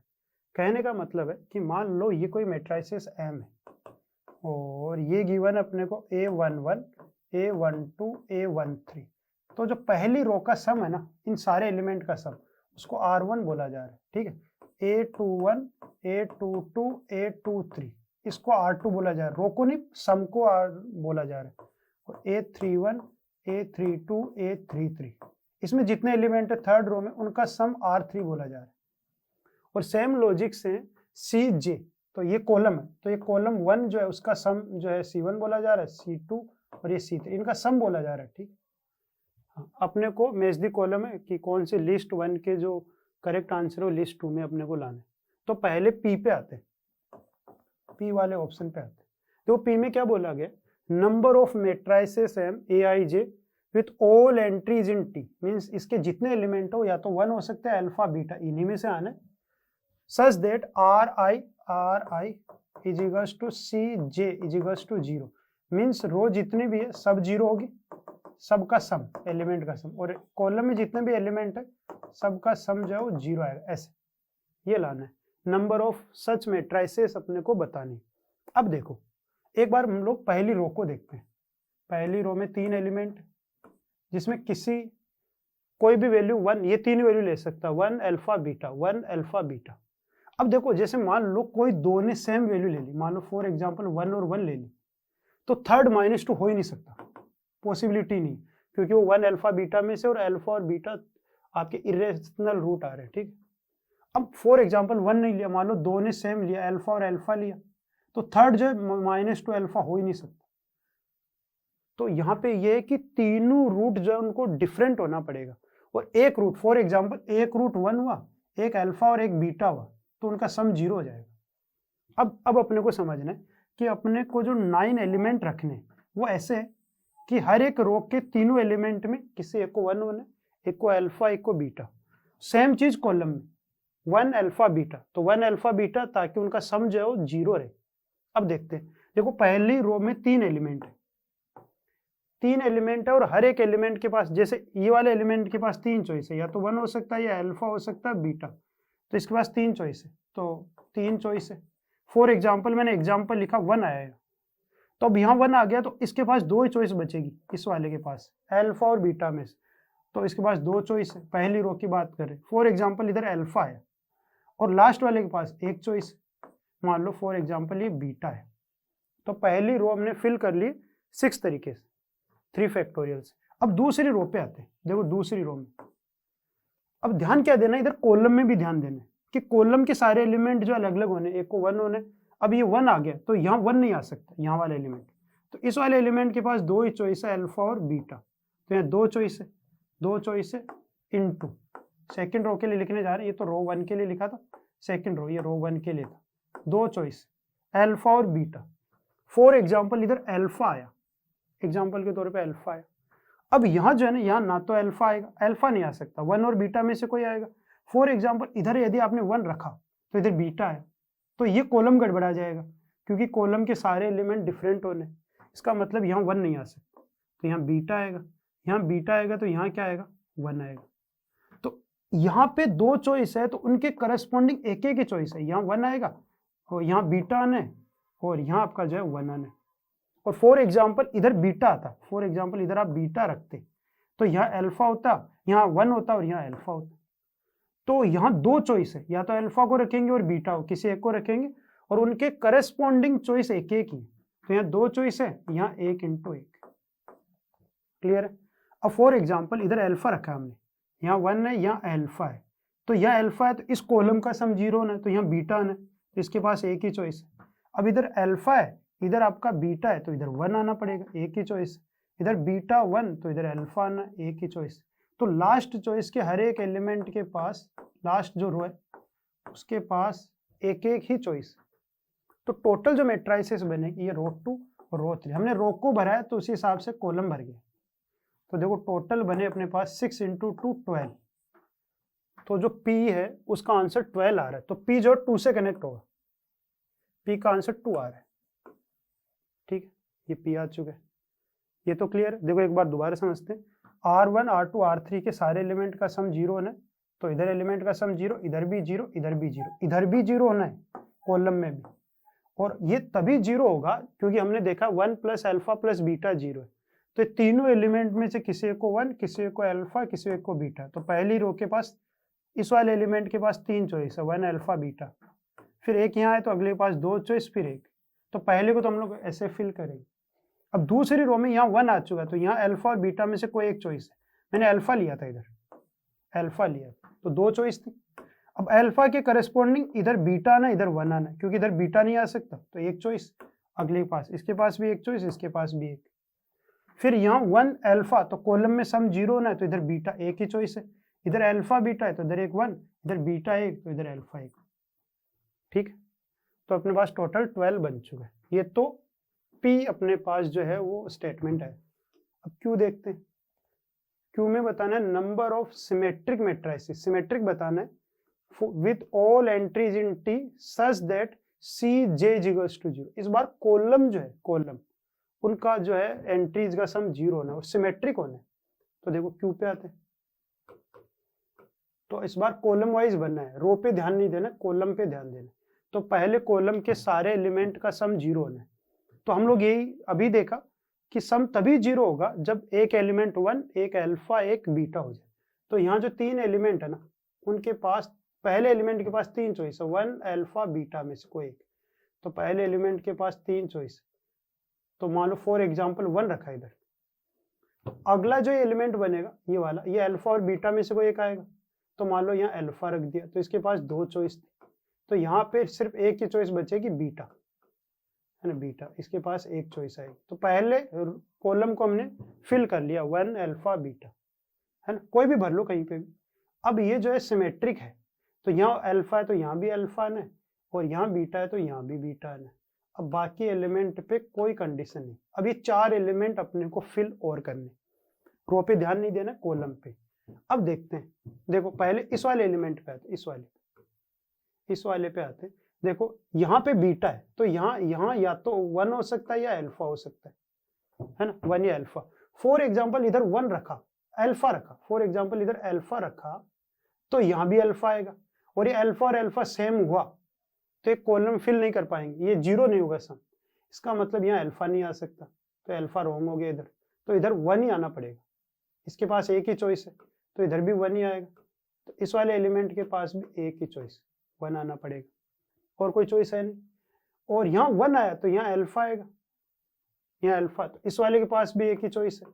और यहाँ 1 है, यहाँ अल्फा है, तो इधर बीटा आना पड़ेगा, तभी सम 0। इसके पास भी एक ही चॉइस। तो टोटल इस बार जो चॉइस बनेगी वो 6 बनेगी, क्योंकि सिमेट्रिक लाना था तो पहली रो को फिल करना है अपने को। पहली रो को फिल किया तो अपने आप सारे एलिमेंट फिल हो जाएंगे, तो 6। तो जो Q है इसका आंसर 6 होगा। तो Q जो है 4 से कनेक्ट होगा, Q जो है 4 से कनेक्ट होगा, 2 और 4 ये हमने कनेक्ट कर लिए। अब अपने को R पे चलना है, ठीक, यहाँ तक क्लियर। अब R जो है उसमें देखते हैं, R में एक अपने को मैट्रिसेस M गिवन है, be a skew symmetric matrix such that Aij belongs to T, means Aij जो एलिमेंट है वो T से आ रहे, 1 अल्फा बीटा में से आने, for all I greater than J। देखो I ग्रेटर देन J, ये जो आपका लोअर ट्राइंगल वाले एलिमेंट होते हैं ना, ये वाले 3, इनके लिए होता है I greater than J। Then number of element in the set, एक सेट गिवन है, सेट में क्या एक मैट्रिसेस है एक्स वाई जेड, तो कितने ऐसे मैट्रिसेस होगी एक्स वाई जेड, जिसके लिए मैट्रिसेस M जो अभी स्क्यू सिमेट्रिक आई थी इनटू एक्स वाई जेड का प्रोडक्ट जो है वो इसके इक्वल होना चाहिए। तो ये जो हम लोग देखें ना, ये सिस्टम ऑफ लीनियर इक्वेशन जैसा कुछ है। तो M के लिए कोशिश करते हैं, तो अगले पेज में जा रहा हूँ M के लिए। M ये गिवन है, M एक स्क्यू सिमेट्रिक मैट्रिक्स है एक्स वाई जेड, और ये इसके इक्वल होना है A12 0 और ये माइनस का 8 2 3, आई थिंक ये गिवन है अपने को, हाँ माइनस का 8 2 3। अब देखो ये सिमेट्रिक, ये स्क्यू सिमेट्रिक मैट्रिक्स है, तो इसके डिटर्मिनेंट का वैल्यू क्या होना पड़ेगा 0। एक बार लिख लेता हूँ। अब M जो होगा उसके ये एलिमेंट 0 0 0 चलेंगे, ये वाला आएगा A21, तो ये माइनस का A21 आएगा, ये आएगा A31, तो ये माइनस का A31 स्क्यू सिमेट्रिक है, ये A32, तो ये माइनस का A32 into x Y Z, और इजिकल्स टू ये बनेगा अपने पास A12 0 माइनस का A23। अब एक बात ध्यान देना, देखो ये सिस्टम ऑफ लीनियर इक्वेशन ऐसा ही तो लिखा है, ये ऐसा mx इक्वल्स टू बी लिखा है। और जब ये डिटर्मिनेंट टाइम मीन्स वो डेल्टा ये जीरो है। जब डेल्टा जीरो होता है तो दो बातें होती है, या तो नो सॉल्यूशन या इनफाइनाइट सॉल्यूशन, दो बातें हो सकती है। अपने को नो और इनफाइनाइट के लिए आगे सोल्व करना होता है, लेकिन एक बार हम लोग ऑप्शंस देखें। देखो ऑप्शंस देखें, आर जो है, आर देखो पी जो है वो 2 से कनेक्ट हो चुका है, क्यू जो है 4 से कनेक्ट हो चुका है, क्यू 4 से। तो ये जो है ना ये वाले सिर्फ बी और सी में से अपना कोई आंसर होगा, बी और सी में से। अब आर के बारे में बात करें तो आर या तो 1 से कनेक्ट होगा या 3 से कनेक्ट होगा, 5 उससे नहीं कनेक्ट नहीं होगा। तो एक बार हम लोग पीछे देखें तो आर जो है, आर 3 से और 1 से कनेक्ट होगा, 1 और 3। अपना आंसर अभी ये आ रहा था कि वो स्क्यू सिमेट्रिक मैट्रिक्स है तो डेल्टा जीरो है, तो या तो नो सॉल्यूशन होगा या इनफाइनाइट होगा। देखो नो सॉल्यूशन यहाँ आ रहा है 5, तो ये तो होगा ही नहीं। अब 1 हो नहीं सकता, तो सिर्फ एक ही चॉइस बचेगी, वह इनफाइनाइट सॉल्यूशन है। तो ये जो एक्स वाई जेड है इनके लिए इनफाइनाइट सॉल्यूशन हो सकते हैं। तो नंबर ऑफ एलिमेंट जो आएगा वो आपका इनफाइनाइट आएगा। तो जो आर है वो 3 से कनेक्ट होगा, आर जो आपका 3 से कनेक्ट होगा। ठीक है, यहाँ तक क्लियर? एक बार देख लेते हैं दोबारा। अपने को एक मैट्रिसेस एम थी, इसको एक्स वाई जेड से अपने को एक कॉलम वेक्टर से मल्टीप्लाई करना था, फिर ये आंसर आना था। तो ऐसा हमने माना। अब देखो M x equals to b है, जहाँ एम जो skew symmetric matrix odd order की, थर्ड ऑर्डर की, तो डिटर्मिनेंट जीरो, डेल्टा जीरो। तो यहाँ दो बातें होती है, या तो नो सॉल्यूशन या infinite. Delta x, delta y, delta z सब जीरो होता है। तो ऑप्शन में हमने देखा तो वहां या तो एक सॉल्यूशन है या इनफाइनाइट, तो इनफाइनाइट वाले करेक्ट होगा। तो अब हमें दिख गया कि ये इससे कनेक्ट हुआ है, तो आंसर तो यही आना है, बी नहीं आना है। अब चेक करना है तो एस को और चेक कर सकते हैं हम लोग, यहाँ तक ठीक। एस का आंसर 5 आना है, देखते हैं एस क्या होगा। अब एस अपने को क्या गिवन है, ऐसे गिवन है कि एक एस मैट्रिक्स, ये एम मैट्रिसेस है और उसकी जो एंट्री जो टी से आनी है such that R I is equals to zero, means row के सारे एलिमेंट का सम जो है हर एक रो में वो जीरो होना है। Then absolute value of determinant of M लाना है, absolute value of determinant of M. ये अभी हमने देखा है कि ये 5 से कनेक्ट होता है, जीरो आएगा। इसको देखते हैं, देखो क्या बोला गया है ना। एक मैट्रिक्स एम लेनी है अपने को और मैट्रिक्स एम के सारे रो वाले जो एलिमेंट का सम हो जीरो होना है। तो फॉर एग्जांपल देखो यहाँ 1 लिया, अल्फा लिया, बीटा लिया। इस बार कॉलम पे कोई कंडीशन नहीं, तो 1 अल्फा बीटा, 1 अल्फा बीटा। देखो रो में ये जीरो, ये जीरो, ये जीरो सम। अब देखोगे तो तीनों रो सेम है, तो डिटर्मिनेंट एम जीरो। देखो हो सकता है कि दो रो सेम हो, एक अलग हो। जैसे पहली रो यही बनी 1 अल्फा बीटा, अगली रो ये बन गई अल्फा 1 बीटा, अगली रो भी अल्फा 1 बीटा। देखो सम ऑफ एलिमेंट जो जीरो आ रहा है, लेकिन इस बार भी दो रो सेम है, तो डिटर्मिनेंट एम जीरो। हो सकता है तीनों रो ही अलग अलग हो, जैसे ऐसा हो जाए 1 अल्फा बीटा, अल्फा 1 बीटा और बीटा 1 अल्फा। इस बार देखोगे इनका सबका सम जीरो, इनका सम जीरो, इनका सम जीरो, तो रो तो जीरो है। अब देखते हैं इसके डिटर्मिनेंट का वैल्यू। देखो इसके डिटर्मिनेंट का वैल्यू कैसे आएगा वो देखते हैं। डिटर्मिनेंट टाइम है ना, तो डिटर्मिनेंट टाइम ये बन जाएगा 1 अल्फा बीटा और यहाँ बन गया अल्फा 1 बीटा। वैसे आंसर अपने को दिख ही रहा है कि वो जीरो ही आना है, बीटा 1 अल्फा। देखो क्या करने जा रहा हूँ, कॉलम 1 में चेंज और कॉलम 1 में तीनों को ऐड कर लेता हूँ, column 1 plus column 2 plus column 3। तो डिटर्मिनेंट टाइम ये आ जाएगा। देखो यहाँ ऐड करोगे तो सब जगह 1 प्लस अल्फा प्लस बीटा, फिर यहाँ भी 1 प्लस अल्फा प्लस बीटा और यहाँ भी 1 प्लस अल्फा प्लस बीटा आ जाएगा। फिर यहाँ अल्फा 1 1 बीटा बीटा अल्फा, ये बनेगा। ठीक, हाँ अब आगे देखते हैं। इसमें थोड़ा गलत हो गया, ये बीटा, ये अल्फा बीटा 1, थोड़ा चेंज, अल्फा बीटा 1 और यह बीटा 1 अल्फा, तो अल्फा बीटा 1 और यह बीटा 1 अल्फा। अब ठीक है, तीनों रो अलग अलग ले लिया हमने, है ना।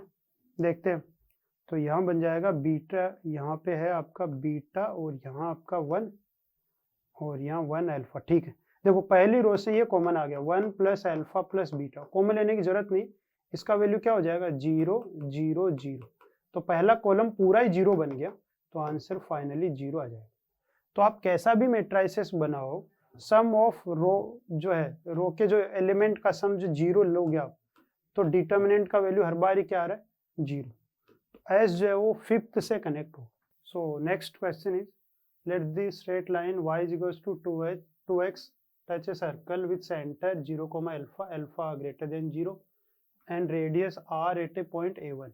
Let b1 be the point on the circle such that line segment a1 b1 is a diameter of the circle. और अपने को अल्फा और आर में ये रिलेशन गिवन है, तो मैच द कॉलम अपने को बताना है अल्फा आर a1 b1 क्या होगा। तो अपने को एक सर्कल गिवन है, और सर्कल जो है इसका सेंटर भी गिवन है। सेंटर जो है वो सी मान लेते हैं, 0, अल्फा गिवन, और एक लाइन है, y इक्वल्स टू 2x। तो लाइन को सिंप्लीफाई करके हम लोग लिख सकते हैं 2x minus y equals to 0। Line circle को टच करिए पॉइंट a1 पे, तो आपका पॉइंट ऑफ टेंजेंसी जो है वो a1 है। अब हम लोग जानते हैं सेंटर से परपेंडिकुलर ड्रॉ करेंगे तो पॉइंट ऑफ टेंजेंसी पे आएगा, और इसके जो अपोजिट पॉइंट है उसको b1 बोला गया। a1 b1 डायमीटर है। देखते हैं, तो ये लाइन एक सर्कल को टच कर रही है, तो कंडीशन ऑफ टेंजेंसी जो होता है सर्कल के लिए होता है p इक्वल्स टू r, जहाँ पे r ये जो p डिस्टेंस होती है वो सेंटर की लाइन से परपेंडिकुलर डिस्टेंस होती है। तो फॉर्मूला लगाने जा रहा हूँ 0, अल्फा की इस लाइन से परपेंडिकुलर डिस्टेंस, तो पॉइंट को रखेंगे, तो ये बनेगा 0 minus alpha by under root of a square plus b square 2 square plus 1, और ये बनेगा अपने पास r, तो ये बनेगा अल्फा बाई रूट 5 का mod is equals to r। तो अल्फा का वैल्यू आएगा रूट 5, ये r रूट 5, ये प्लस के साथ आएगा क्योंकि देखो r पॉजिटिव रूट 5 पॉजिटिव, तो ये पूरा पॉजिटिव, तो अल्फा पॉजिटिव आएगा। अब अल्फा और r में एक कंडीशन ये रही, एक ये रही, दोनों को सोल्व करते हैं। वहाँ पे गिवन है अल्फा प्लस r का वैल्यू 5 प्लस रूट 5, और यहाँ से रखेंगे तो r प्लस का r रूट 5 प्लस r जो आएगा अपने पास, यह अपने पास आएगा 5 प्लस रूट 5। ठीक है, अब यहाँ से देखो r कॉमन आ जाएगा, यहाँ से r कॉमन लेंगे तो ये बनेगा रूट 5 प्लस 1, और यहाँ से भी रूट 5 कॉमन आ रहा है, तो ये बनेगा रूट 5 प्लस 1, ये इससे कट जाएगा। तो यहाँ से r का वैल्यू जो बना वो रूट 5 बना, तो r रूट 5 आएगा, और r का वैल्यू रूट 5 यहाँ रखेंगे तो जो अल्फा का वैल्यू आएगा वो आपका रूट 5 इंटू रूट 5 5 आ जाएगा। तो अल्फा जो आएगा वो 5 आएगा, और r जो आएगा रूट 5 आएगा। तो जो p आपका मैच होगा, p जो आपका होगा 4 से मैच हो जाएगा, और q जो है रूट 5 2 से मैच हो जाएगा। ये आंसर आ चुका है। अब आगे देखते हैं, अब आगे अपने को a1 और b1 लाने। अब हम लोग यहाँ नोटिस करें तो सेंटर जो बन चुका वो 0,5 बन चुका है, और हमें a1 लाने। तो a1 जो पॉइंट ऑफ टेंजेंसी होता है वो सेंटर का गिवन जो टेंजेंट लाइन है उसमें फुट ऑफ परपेंडिकुलर होता है, वो लाना है अपने को। तो देखो सेंटर गिवन है अपने को c 0,5 आ चुका है, और लाइन गिवन है 2x minus Y equals to 0। अब अपने को फुट ऑफ परपेंडिकुलर का वैल्यू लाना है, कोऑर्डिनेट लाना है a1। तो फुट ऑफ परपेंडिकुलर का जो फॉर्मूला होता है वो होता है अपने पास x minus x1 by a का वैल्यू 2 है। अगला आएगा y minus y1 by b minus 1 is equals to minus 1 times 0,5 यहाँ रखेंगे, 0 minus 5 upon a square plus b square 4 plus 1। थोड़ा और सिंप्लीफाई करेंगे तो x by 2 is equals to y minus 5 by minus 1 is equals to ये 5 by 5 जो कि 1 आ जाएगा। इन दोनों को इक्वल करेंगे तो x का वैल्यू 2 आता दिख रहा है, और इन दोनों को इक्वल करेंगे तो y का वैल्यू माइनस 1 प्लस का 5 जो कि 4 आएगा। तो जो a1 है उसके कोऑर्डिनेट आ चुके 2,4। तो जो a1 आपका पॉइंट ऑफ टेंजेंस है उसके कोऑर्डिनेट 2,4 आएंगे, तो r जो है वो फिफ्थ से मैच हो। अब अपने पास एक पॉइंट बचा है b1। देखो a1 पता है, सेंटर पता है, और b1। अब हम लोग जानते हैं डायमीटर है, तो a1 और b1 का मिड पॉइंट जो सेंटर होगा। बस यही मिड पॉइंट वाली जो है लॉजिक लगा के हम लोग रिजल्ट लगा के आंसर लेके आ जाएंगे। a1 गिवन है अपने पास 2,4, सी जो गिवन है वो 0,5 गिवन है और जो b1 है वो अपने को लाना है, तो b1 को x, y ले लेते हैं। तो यहाँ मिड जो है पॉइंट वाला फॉर्मूला लगाया, तो 2 + x/2 ये 0 के इक्वल आएगा, तो x का वैल्यू -2 आ रहा होगा, -2। और फिर ये बना 4 + y/2, ये 5 के इक्वल किया, तो y का वैल्यू जो बना 10 - 4 6 आ गया। तो जो b1 है उसके कोऑर्डिनेट आ रहे हैं -2,6, तो जो b1 है उसके कोऑर्डिनेट -2,6 जो कि कनेक्ट होगा आपका 3 से। तो अपने पास जो करेक्ट ऑर्डर आया 4 2 5 3 आया, जो कि आपका सी ऑप्शन में है, 4 2 5 और 3। तो इस जो क्वेश्चन का करेक्ट ऑप्शन होगा वो ऑप्शन आपका सी होगा। So next question is 16 number question है, let gamma belongs to R be such that line L1 given अपने को एंड लाइन L2 इंटरसेक्ट, ये गिवन है। पहले इस पे देखते हैं। तो देखो दो लाइन जब इंटरसेक्ट करती है तो वो दो स्क्यू लाइन है, तो उनके बीच की पर्टिकुलरली डिस्टेंस आएगी, लेकिन वो जब आपकी इंटरसेक्ट करेगी तो कोप्लेनर हो जाएगी। तो दो यदि कोप्लेनर लाइनें हैं तो उनके बीच की जो डिस्टेंस है वो 0 हो जाएगी। तो अपने को ये वैल्यू 0 करना है, ये वाला वैल्यू हम लोग देखेंगे। तो ये फॉर्मूला होता है स्क्यू लाइन के बीच की डिस्टेंस 0 करने पे ए बी पी क्यू का बॉक्स प्रोडक्ट 0 हो जाता है। अब जहाँ ए बी वेक्टर क्या है, ए बी वेक्टर दोनों लाइन पे एक एक पॉइंट है। जैसे फॉर्मूला होता है x - x1 by a, y - y1 by b, z - z1 by c. तो x1 y1 z1 वो इस लाइन पे एक पॉइंट ए, तो पहली लाइन पे एक पॉइंट ए आ जाएगा अपने पास -11 -21 -29, और दूसरी लाइन पे एक पॉइंट बी आ जाएगा जो कि बनेगा x - x2, तो -16 -11 -4 ये बन चुका है। अब पी और क्यू क्या बनेगा, ये पहली लाइन का डायरेक्शन वेक्टर होता है, तो वेक्टर पी आ चुका है। वेक्टर पी जो बनेगा वो है अपने पास 1 2 3, और वेक्टर क्यू जो है वो दूसरी लाइन का डायरेक्शन वेक्टर है जो कि अपने पास आ गया 3 2 गामा। अब अपने को ये वैल्यू 0 करना है, ये वाला वैल्यू, ये वैल्यू 0 करना है। ए बी पी और क्यू का बॉक्स प्रोडक्ट 0 करना है, तो डिटर्मिनेंट 0 आएगा। और डिटर्मिनेंट क्या बनेगा देखते हैं। तो determinant a b vector b minus a, तो -16 + 11 तो -5 बचेगा। फिर -11 + 29 ये 21 तो 10 बनेगा। -4 + 29 तो ये 25 बनेगा। ये बनेगा 1 2 3 और ये बनेगा 3 2 गामा। इसको सोल्व करना है अपने को। तो ये थर्ड जो रो यहाँ पे मैं ओपन कर रहा हूँ इसके रिस्पेक्ट में प्लस माइनस प्लस, तो 3 के रिस्पेक्ट में जब ओपन करेंगे तो ये रो ये छोड़ेंगे तो 30 माइनस का 50 तो -20 बनेगा। -2 के रिस्पेक्ट में ओपन करेंगे तो -15 -25 -40 आएगा। और प्लस गामा के रिस्पेक्ट में ओपन करेंगे -10 -20 आएगा। सोल्व करते हैं इसको। तो यहाँ बन जाएगा -60 प्लस का 80 और -20 गामा इज टू 0। तो यहाँ से 20 गामा का वैल्यू 20 बचेगा, तो यहाँ से वैल्यू आ जाएगी गामा की 1। तो गामा जो है 1 से कनेक्ट होगा, गामा 1 से कनेक्ट होगा तो गामा थर्ड आंसर आएगा। तो पी जो है वो थर्ड से कनेक्ट होगा। अब गामा जैसे ही 1 रखूंगा तो क्यू वेक्टर जो है वो ये बन चुका है 3 2 1, ये बन चुका है, गामा 1 आ चुका है। अब आगे देखते हैं। Let R1 be the point of intersection of L1 and L2। अब ये दोनों लाइनें इंटरसेक्ट कर रही, तो इनका इंटरसेक्शन पॉइंट जो बोला गया वो आपका R1 बोला गया। तो ये दो लाइनें और इनका इंटरसेक्शन पॉइंट है R1, और ये पहली लाइन L1 है, ये दूसरी लाइन L2। तो देखो R1 कैसे अज्यूम करेंगे, पहली लाइन के आगे मैं लेमडा इक्वल कर रहा हूँ, तो पहली लाइन पे एक पॉइंट आ जाएगा। जैसे ये x वाले कोऑर्डिनेट को इक्वल करेंगे लेमडा के, तो R1 का x कोऑर्डिनेट ये आता दिख रहा होगा, ये इधर 1 इधर मल्टीप्लाई होगा, लेमडा -11 कोमा, ये जब y वाला इक्वल करेंगे y कोऑर्डिनेट को लेमडा के इक्वल, तो यहाँ से बनता दिख रहा होगा 2 लेमडा -21, और ये z वाला इक्वल करेंगे तो ये बन जाएगा 3 लेमडा -29। ये तो लाइन L1 से R1 पॉइंट आ गया। अब इसको मैं म्यू के इक्वल कर लेता हूँ, तो इसमें x कोऑर्डिनेट को म्यू के इक्वल करेंगे तो ये अपने आप ये बनता दिख रहा होगा 3 म्यू -16, फिर इन दोनों को इक्वल करेंगे तो यहाँ बन जाएगा 2 म्यू माइनस 11, और जब इनको इक्वल करेंगे गामा 1 आ चुका है तो ये बनेगा म्यू माइनस 4। अब किन्हीं दो को इक्वल कर लेते हैं कोऑर्डिनेट को, इसको इसके इक्वल कर लेते हैं और इसको इसके इक्वल कर लेते हैं।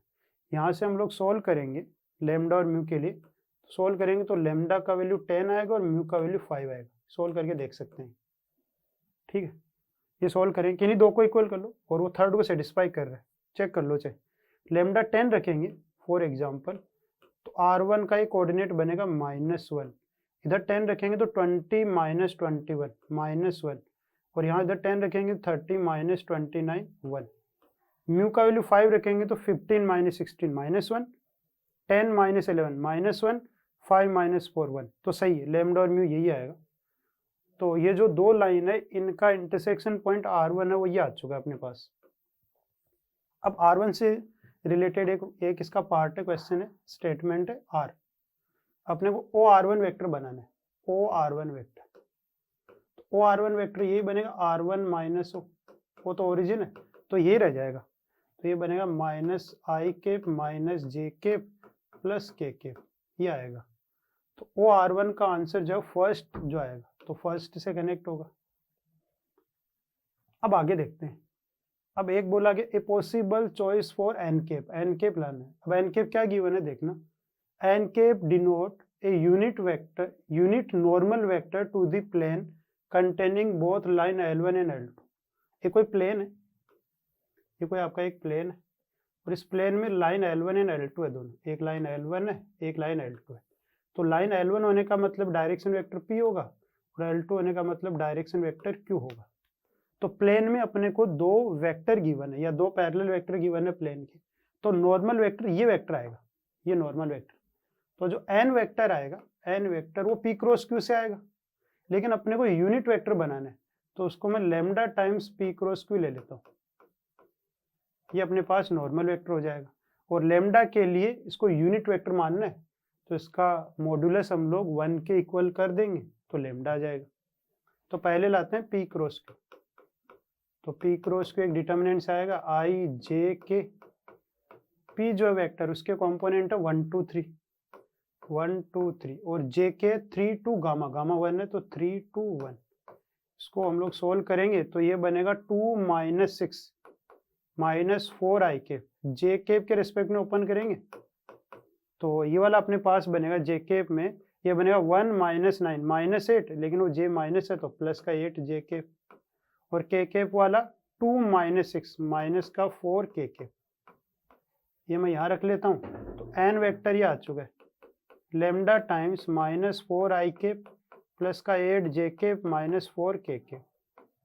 अब ये अननोन है लेमडा, तो लेमडा लाने के लिए अपने को ये बोला गया कि ये यूनिट वेक्टर है तो मॉड्यूलस ऑफ n वेक्टर जो है 1 आएगा, तो स्क्वायर कर लेंगे तो ये 1 स्क्वायर 1।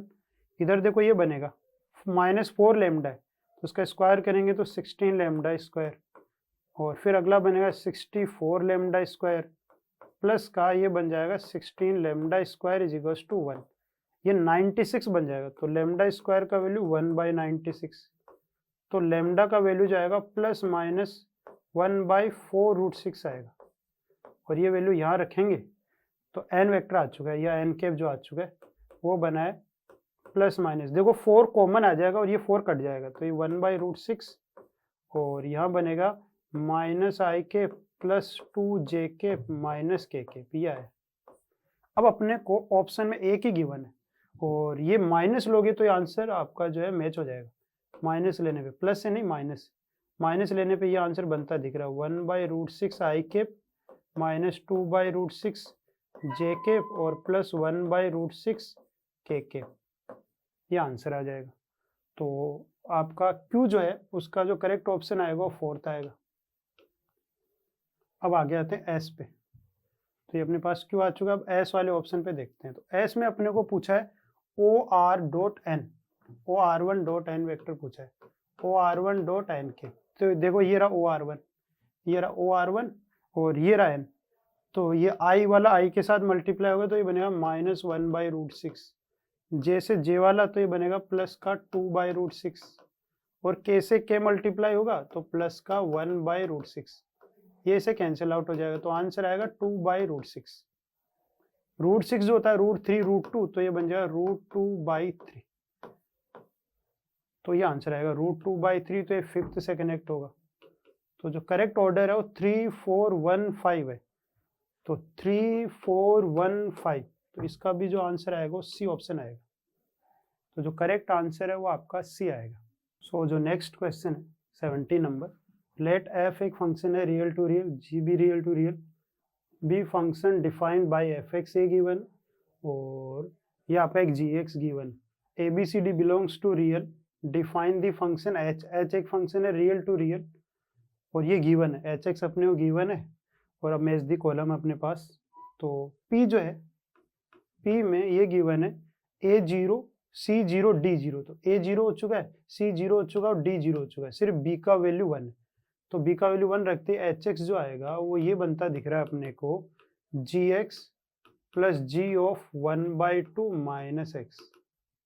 ठीक है, अब gx तो अपने को पता ही, तो gx को मैं यहाँ से नोट डाउन कर लेते हैं। gx जो है अपने पास वो ये पहली ब्रांच है 1 - 2x, कब, जब x का वैल्यू 0 से 1/2, अदरवाइज 0 है, अदरवाइज अपने पास 0 है। अब g 1/2 माइनस एक्स लाने जा रहा हूँ, तो जहाँ भी x है उसकी जगह हम लोग 1/2 माइनस एक्स पुट करने जा रहे हैं, तो ये बना 1 - 2, यहाँ बना 1/2 माइनस एक्स, और यहाँ भी यही आ जाएगा 0 1/2 माइनस एक्स, और ये 1/2, अदरवाइज 0, ये गिवन है अपने को। अब आगे देखते हैं, देखो ये -2 माइनस एक्स से मल्टीप्लाई होगा तो 2x बनेगा, फिर ये माइनस का 1 प्लस 1 कट जाएगा, ये 0। इधर देखो, इधर मैं क्या किया, 1/2 से माइनस किया, तो -1/2, इधर बना अपने पास माइनस का x, और ये 1/2 माइनस किया तो 0, अदरवाइज। इसको थोड़ा और सिंप्लीफाई करेंगे, इस वाले को माइनस से मल्टीप्लाई करेंगे तो इनइक्वालिटी चेंज हो जाएगा, तो x का वैल्यू 0 से 1/2 आ जाएगा। कहने का मतलब gx और g 1/2 माइनस एक्स की फर्स्ट ब्रांच पे जो x पे कंडीशन है वो सेम है।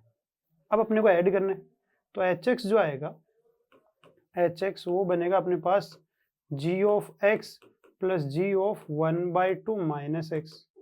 अब देखते हैं क्या बनेगा, तो जब x का वैल्यू 0 से 1/2 के बीच है, 0 से 1/2, तो ये दोनों ब्रांच ऐड हो जाएगी, ये और ये ब्रांच, ये दोनों को ऐड करेंगे तो 2x से 2x कट जाएगा, 1 बनेगा। और जब x का वैल्यू अदरवाइज x का वैल्यू जो है 0 आएगा, ये आ चुका है hx। अब इसका ग्राफ ड्रॉ कर लेते हैं इधर, तो hx का जो ग्राफ आएगा 0 से 1/2 के बीच जो आएगा 0 1/2, तो 0 से 1/2 के बीच हमेशा 1 दे रहा है, 1 दे रहा है, तो ग्राफ आपका 0 से 1/2 के बीच में ऐसा चल जाएगा। अदरवाइज 0 आ रहा है, y 0 वाली लाइन है, तो वो 0 पे यहाँ पे एक ये लाइन चलेगी और यहाँ पे एक ये लाइन चलेगी। अब देखते हैं कि कौन सा जो है लिस्ट 2 में करेक्ट आ रहा है। h इज 1 1 1 1 नहीं है, हॉरिजॉन्टल लाइन देखो, ये हॉरिजॉन्टल लाइन इसको इनफाइनाइट बार कट कर जाएगी, ये भी इनफाइनाइट बार कट कर जाएगी, तो ये 1 1 तो नहीं है ना। ऑन टू देखो, h जो है उसका कोडोमेन r है, तो रेंज भी r आनी चाहिए, है ना। वो कोडोमेन, ये कोडोमेन, ये तो आपका डोमेन है, कोडोमेन r है, तो रेंज भी r आनी चाहिए, जबकि इसकी रेंज में सिर्फ 2 ही पॉइंट है, 0 और 1, तो ये भी रॉन्ग हो जाएगा। h इज डिफरेंशिएबल, h जो है वो 0 और 1/2 पे डिसकंटिन्यूअस है, तो ये नॉन डिफरेंशिएबल होगा, थर्ड भी नहीं बैठेगा। रेंज ऑफ h इज 0 से 1, 0 से 1 रेंज नहीं है, रेंज में सिर्फ 2 ही पॉइंट है, 0 और 1, तो ये आपका करेक्ट पांचवा आएगा। तो जो p बैठेगा, p का करेक्ट आंसर आएगा और 5th आएगा। ये p हो चुका है। अब आते हैं आगे q पे।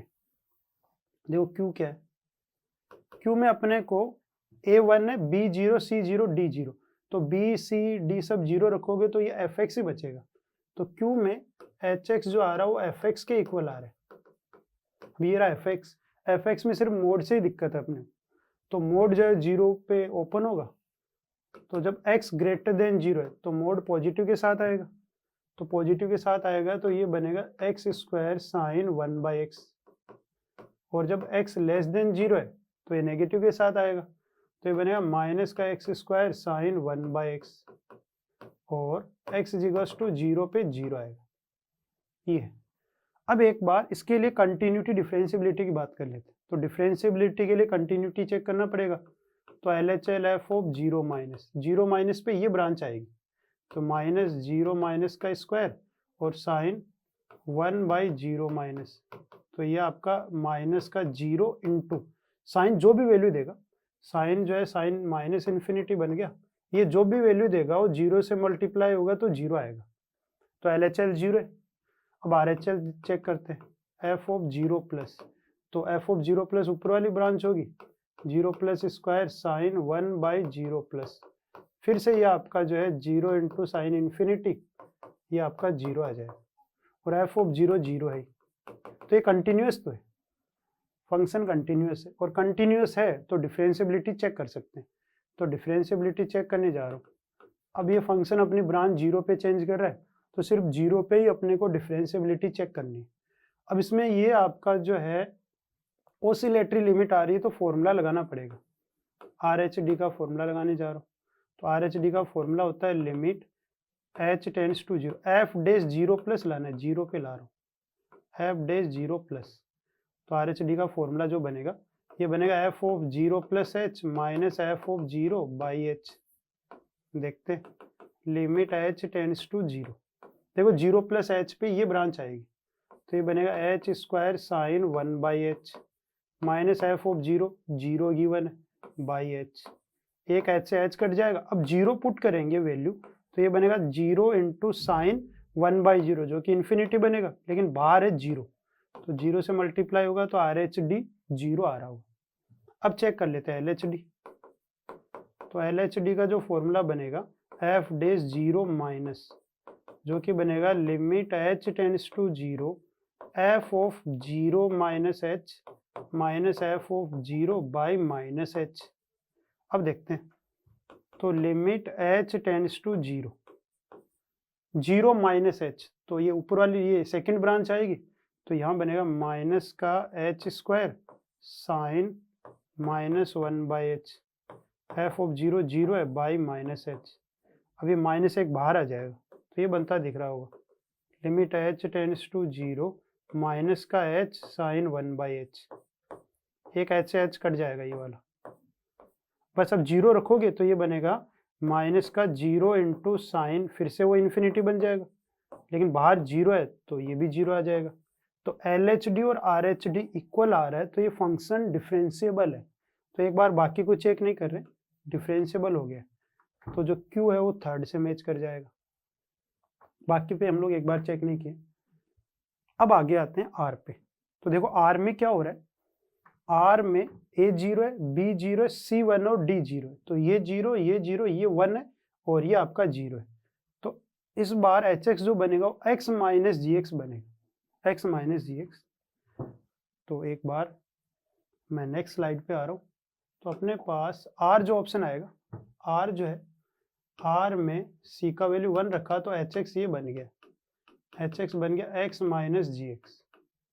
ठीक है, जहाँ पे GX अपने पास ये था, GX था अपने पास 1 माइनस 2x, कब, जब x का वैल्यू 0 से 1/2, 0 अदरवाइज देखते हैं। तो देखो HX जो बनेगा x माइनस GX, तो देखो x माइनस GX, तो सबसे पहले जब x का वैल्यू 0 से 1/2 लिया मैंने, 0 से 1/2, तो GX ये बनेगा, तो ये बनेगा x minus 1 minus 2x, otherwise GX जो 0 देगा तो यहाँ 0 रखेंगे तो x माइनस 0, तो HX ये बनता दिख रहा है अपने को, ये बना 3x माइनस 1, एक लाइन आएगी 0 से लेके 1/2 और x अदरवाइज। अब दो लाइन आई है, अब दो लाइन का ग्राफ बना लेते हैं। अब ये ग्राफ कैसे बनेगा वो देखते हैं। तो 0 है, यहाँ का ही 1/2 है, 0 और 1/2, 0 रखोगे तो ये -1 देगा, पहली ब्रांच जो है -1 देख रही हो, 1/2 रखोगे तो 3/2 -1, 1/2 आएगा, यहाँ 1/2 पे आ जाएगा, है ना। तो ये लाइन ऐसी चल रही होगी 1/2, 1/2, ये 0 से 1 के बीच, अदरवाइज y=x आ रही, तो y=x वाली लाइन ये आ जाएगी, y=x वाली लाइन, और 0 के इधर भी y इक्वल्स टू एक्स वाली लाइन आएगी, ये y इक्वल्स टू एक्स वाली लाइन ये आ जाएगी, ये लो।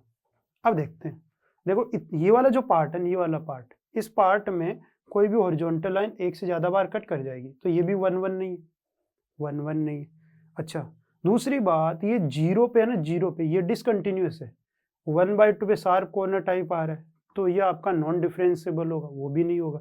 एक बार इसकी रेंज लिखे हम लोग, रेंज, तो रेंज देखोगे तो ये -∞ तक ग्राफ आ रहा है इधर, ये तो रेंज -∞, और इधर ये ऊपर जो आपका इन्फिनिटी तक जा रहा है, तो रेंज आएगा बिलोंग्स टू आर, और रेंज को डोमेन के इक्वल, तो ये फंक्शन ऑन टू होगा। तो इस बार ये जो आंसर आएगा इस वाले पार्ट का, वो आपका ये ऑन टू आएगा, तो आर का आंसर ऑन टू होगा दूसरा, क्योंकि हमने चेक किया 1 1 हो नहीं रहा था, डिफरेंशिएबल है नहीं, डिसकंटिन्यूस है, रेंज आर आ रही, तो ये भी नहीं होगा, ये भी नहीं होगा, तो सिर्फ एक ही बात बची कि एच को ऑन टू होना पड़ेगा, तो आर जो आएगा उसका आंसर ऑन टू आएगा। ये आर था अपने पास, ठीक है, ये ग्राफ से आया अपने पास आर, कि मैंने सबसे पहले x फिर gx की जो ब्रांच है एक बार ये रखी, एक बार ये रखी, सोल्व किया और ग्राफ बनाए, एक लाइन जो 3x - 1, एक लाइन आपकी x आई, फिर एक ग्राफ प्लॉट किया। अब आते हैं अगले पे, देखो नेक्स्ट जो है उसमें क्या है, a0 b0 c0 d1, d का वैल्यू 1 रखोगे तो सिर्फ और सिर्फ gx ही बचा है, gx मतलब ये, तो s पे आते हैं। s जो है उसमें जो है वो d का वैल्यू 1 है, d का वैल्यू 1 रखते हैं, hx जो है वो सिर्फ और सिर्फ gx ही बन रहा है, gx, और gx जो है वो ये रहा 1 - 2x, कब, जब x का वैल्यू 0 से 1/2 और 0 अदरवाइज। अब देखते हैं, तो ग्राफ बनाएंगे इसका 1 - 2x का, 0 से 1/2 के बीच, ये 0 है, ये 1/2 है, 0 पुट करेंगे तो ये 1 आएगा, और 1/2 पुट करेंगे तो 0 आएगा, तो ये बीच में लाइन ऐसी आएगी, यहाँ पे आएगी 1 - 2x। अब 0 के आगे देखोगे तो ये y इक्वल्स टू 0, 1/2 के आगे y इक्वल्स टू 0 वाली लाइन, ये लाइन आएगी, और 0 के लेफ्ट साइड में ये वाली लाइन आएगी, है ना, y इक्वल्स टू 0 वाली। अब यहाँ पे भी देखेंगे तो फंक्शन 1 1 तो नहीं, क्योंकि हॉरिजॉन्टल लाइन इसको एक से ज़्यादा बार कट कर जाएगी, 1 1 तो नहीं, ऑन टू भी नहीं, क्योंकि रेंज जो आ रही है इसकी, इस बार रेंज वो आपकी आ रही है 0 से 1 के बीच, 0 क्लोज से 1 क्लोज के बीच, तो इस बार जो इसका ऑप्शन बैठेगा वो रेंज वाला बैठेगा, 0 से 1 ये आएगा, तो इसका आंसर जो है 0 से 1 जो रेंज है वो आएगा, देख लो 1 - 2x 0, ये ग्राफ बना है सिंपल एकदम, तो इसका जो आंसर आएगा वो रेंज इज 0 to 1, तो ये 4th आएगा, तो करेक्ट जो अपना ऑर्डर आएगा वो 5 3 2 4 आएगा, 5 3 2 4, फिर से आपका जो है सी ऑप्शन आएगा।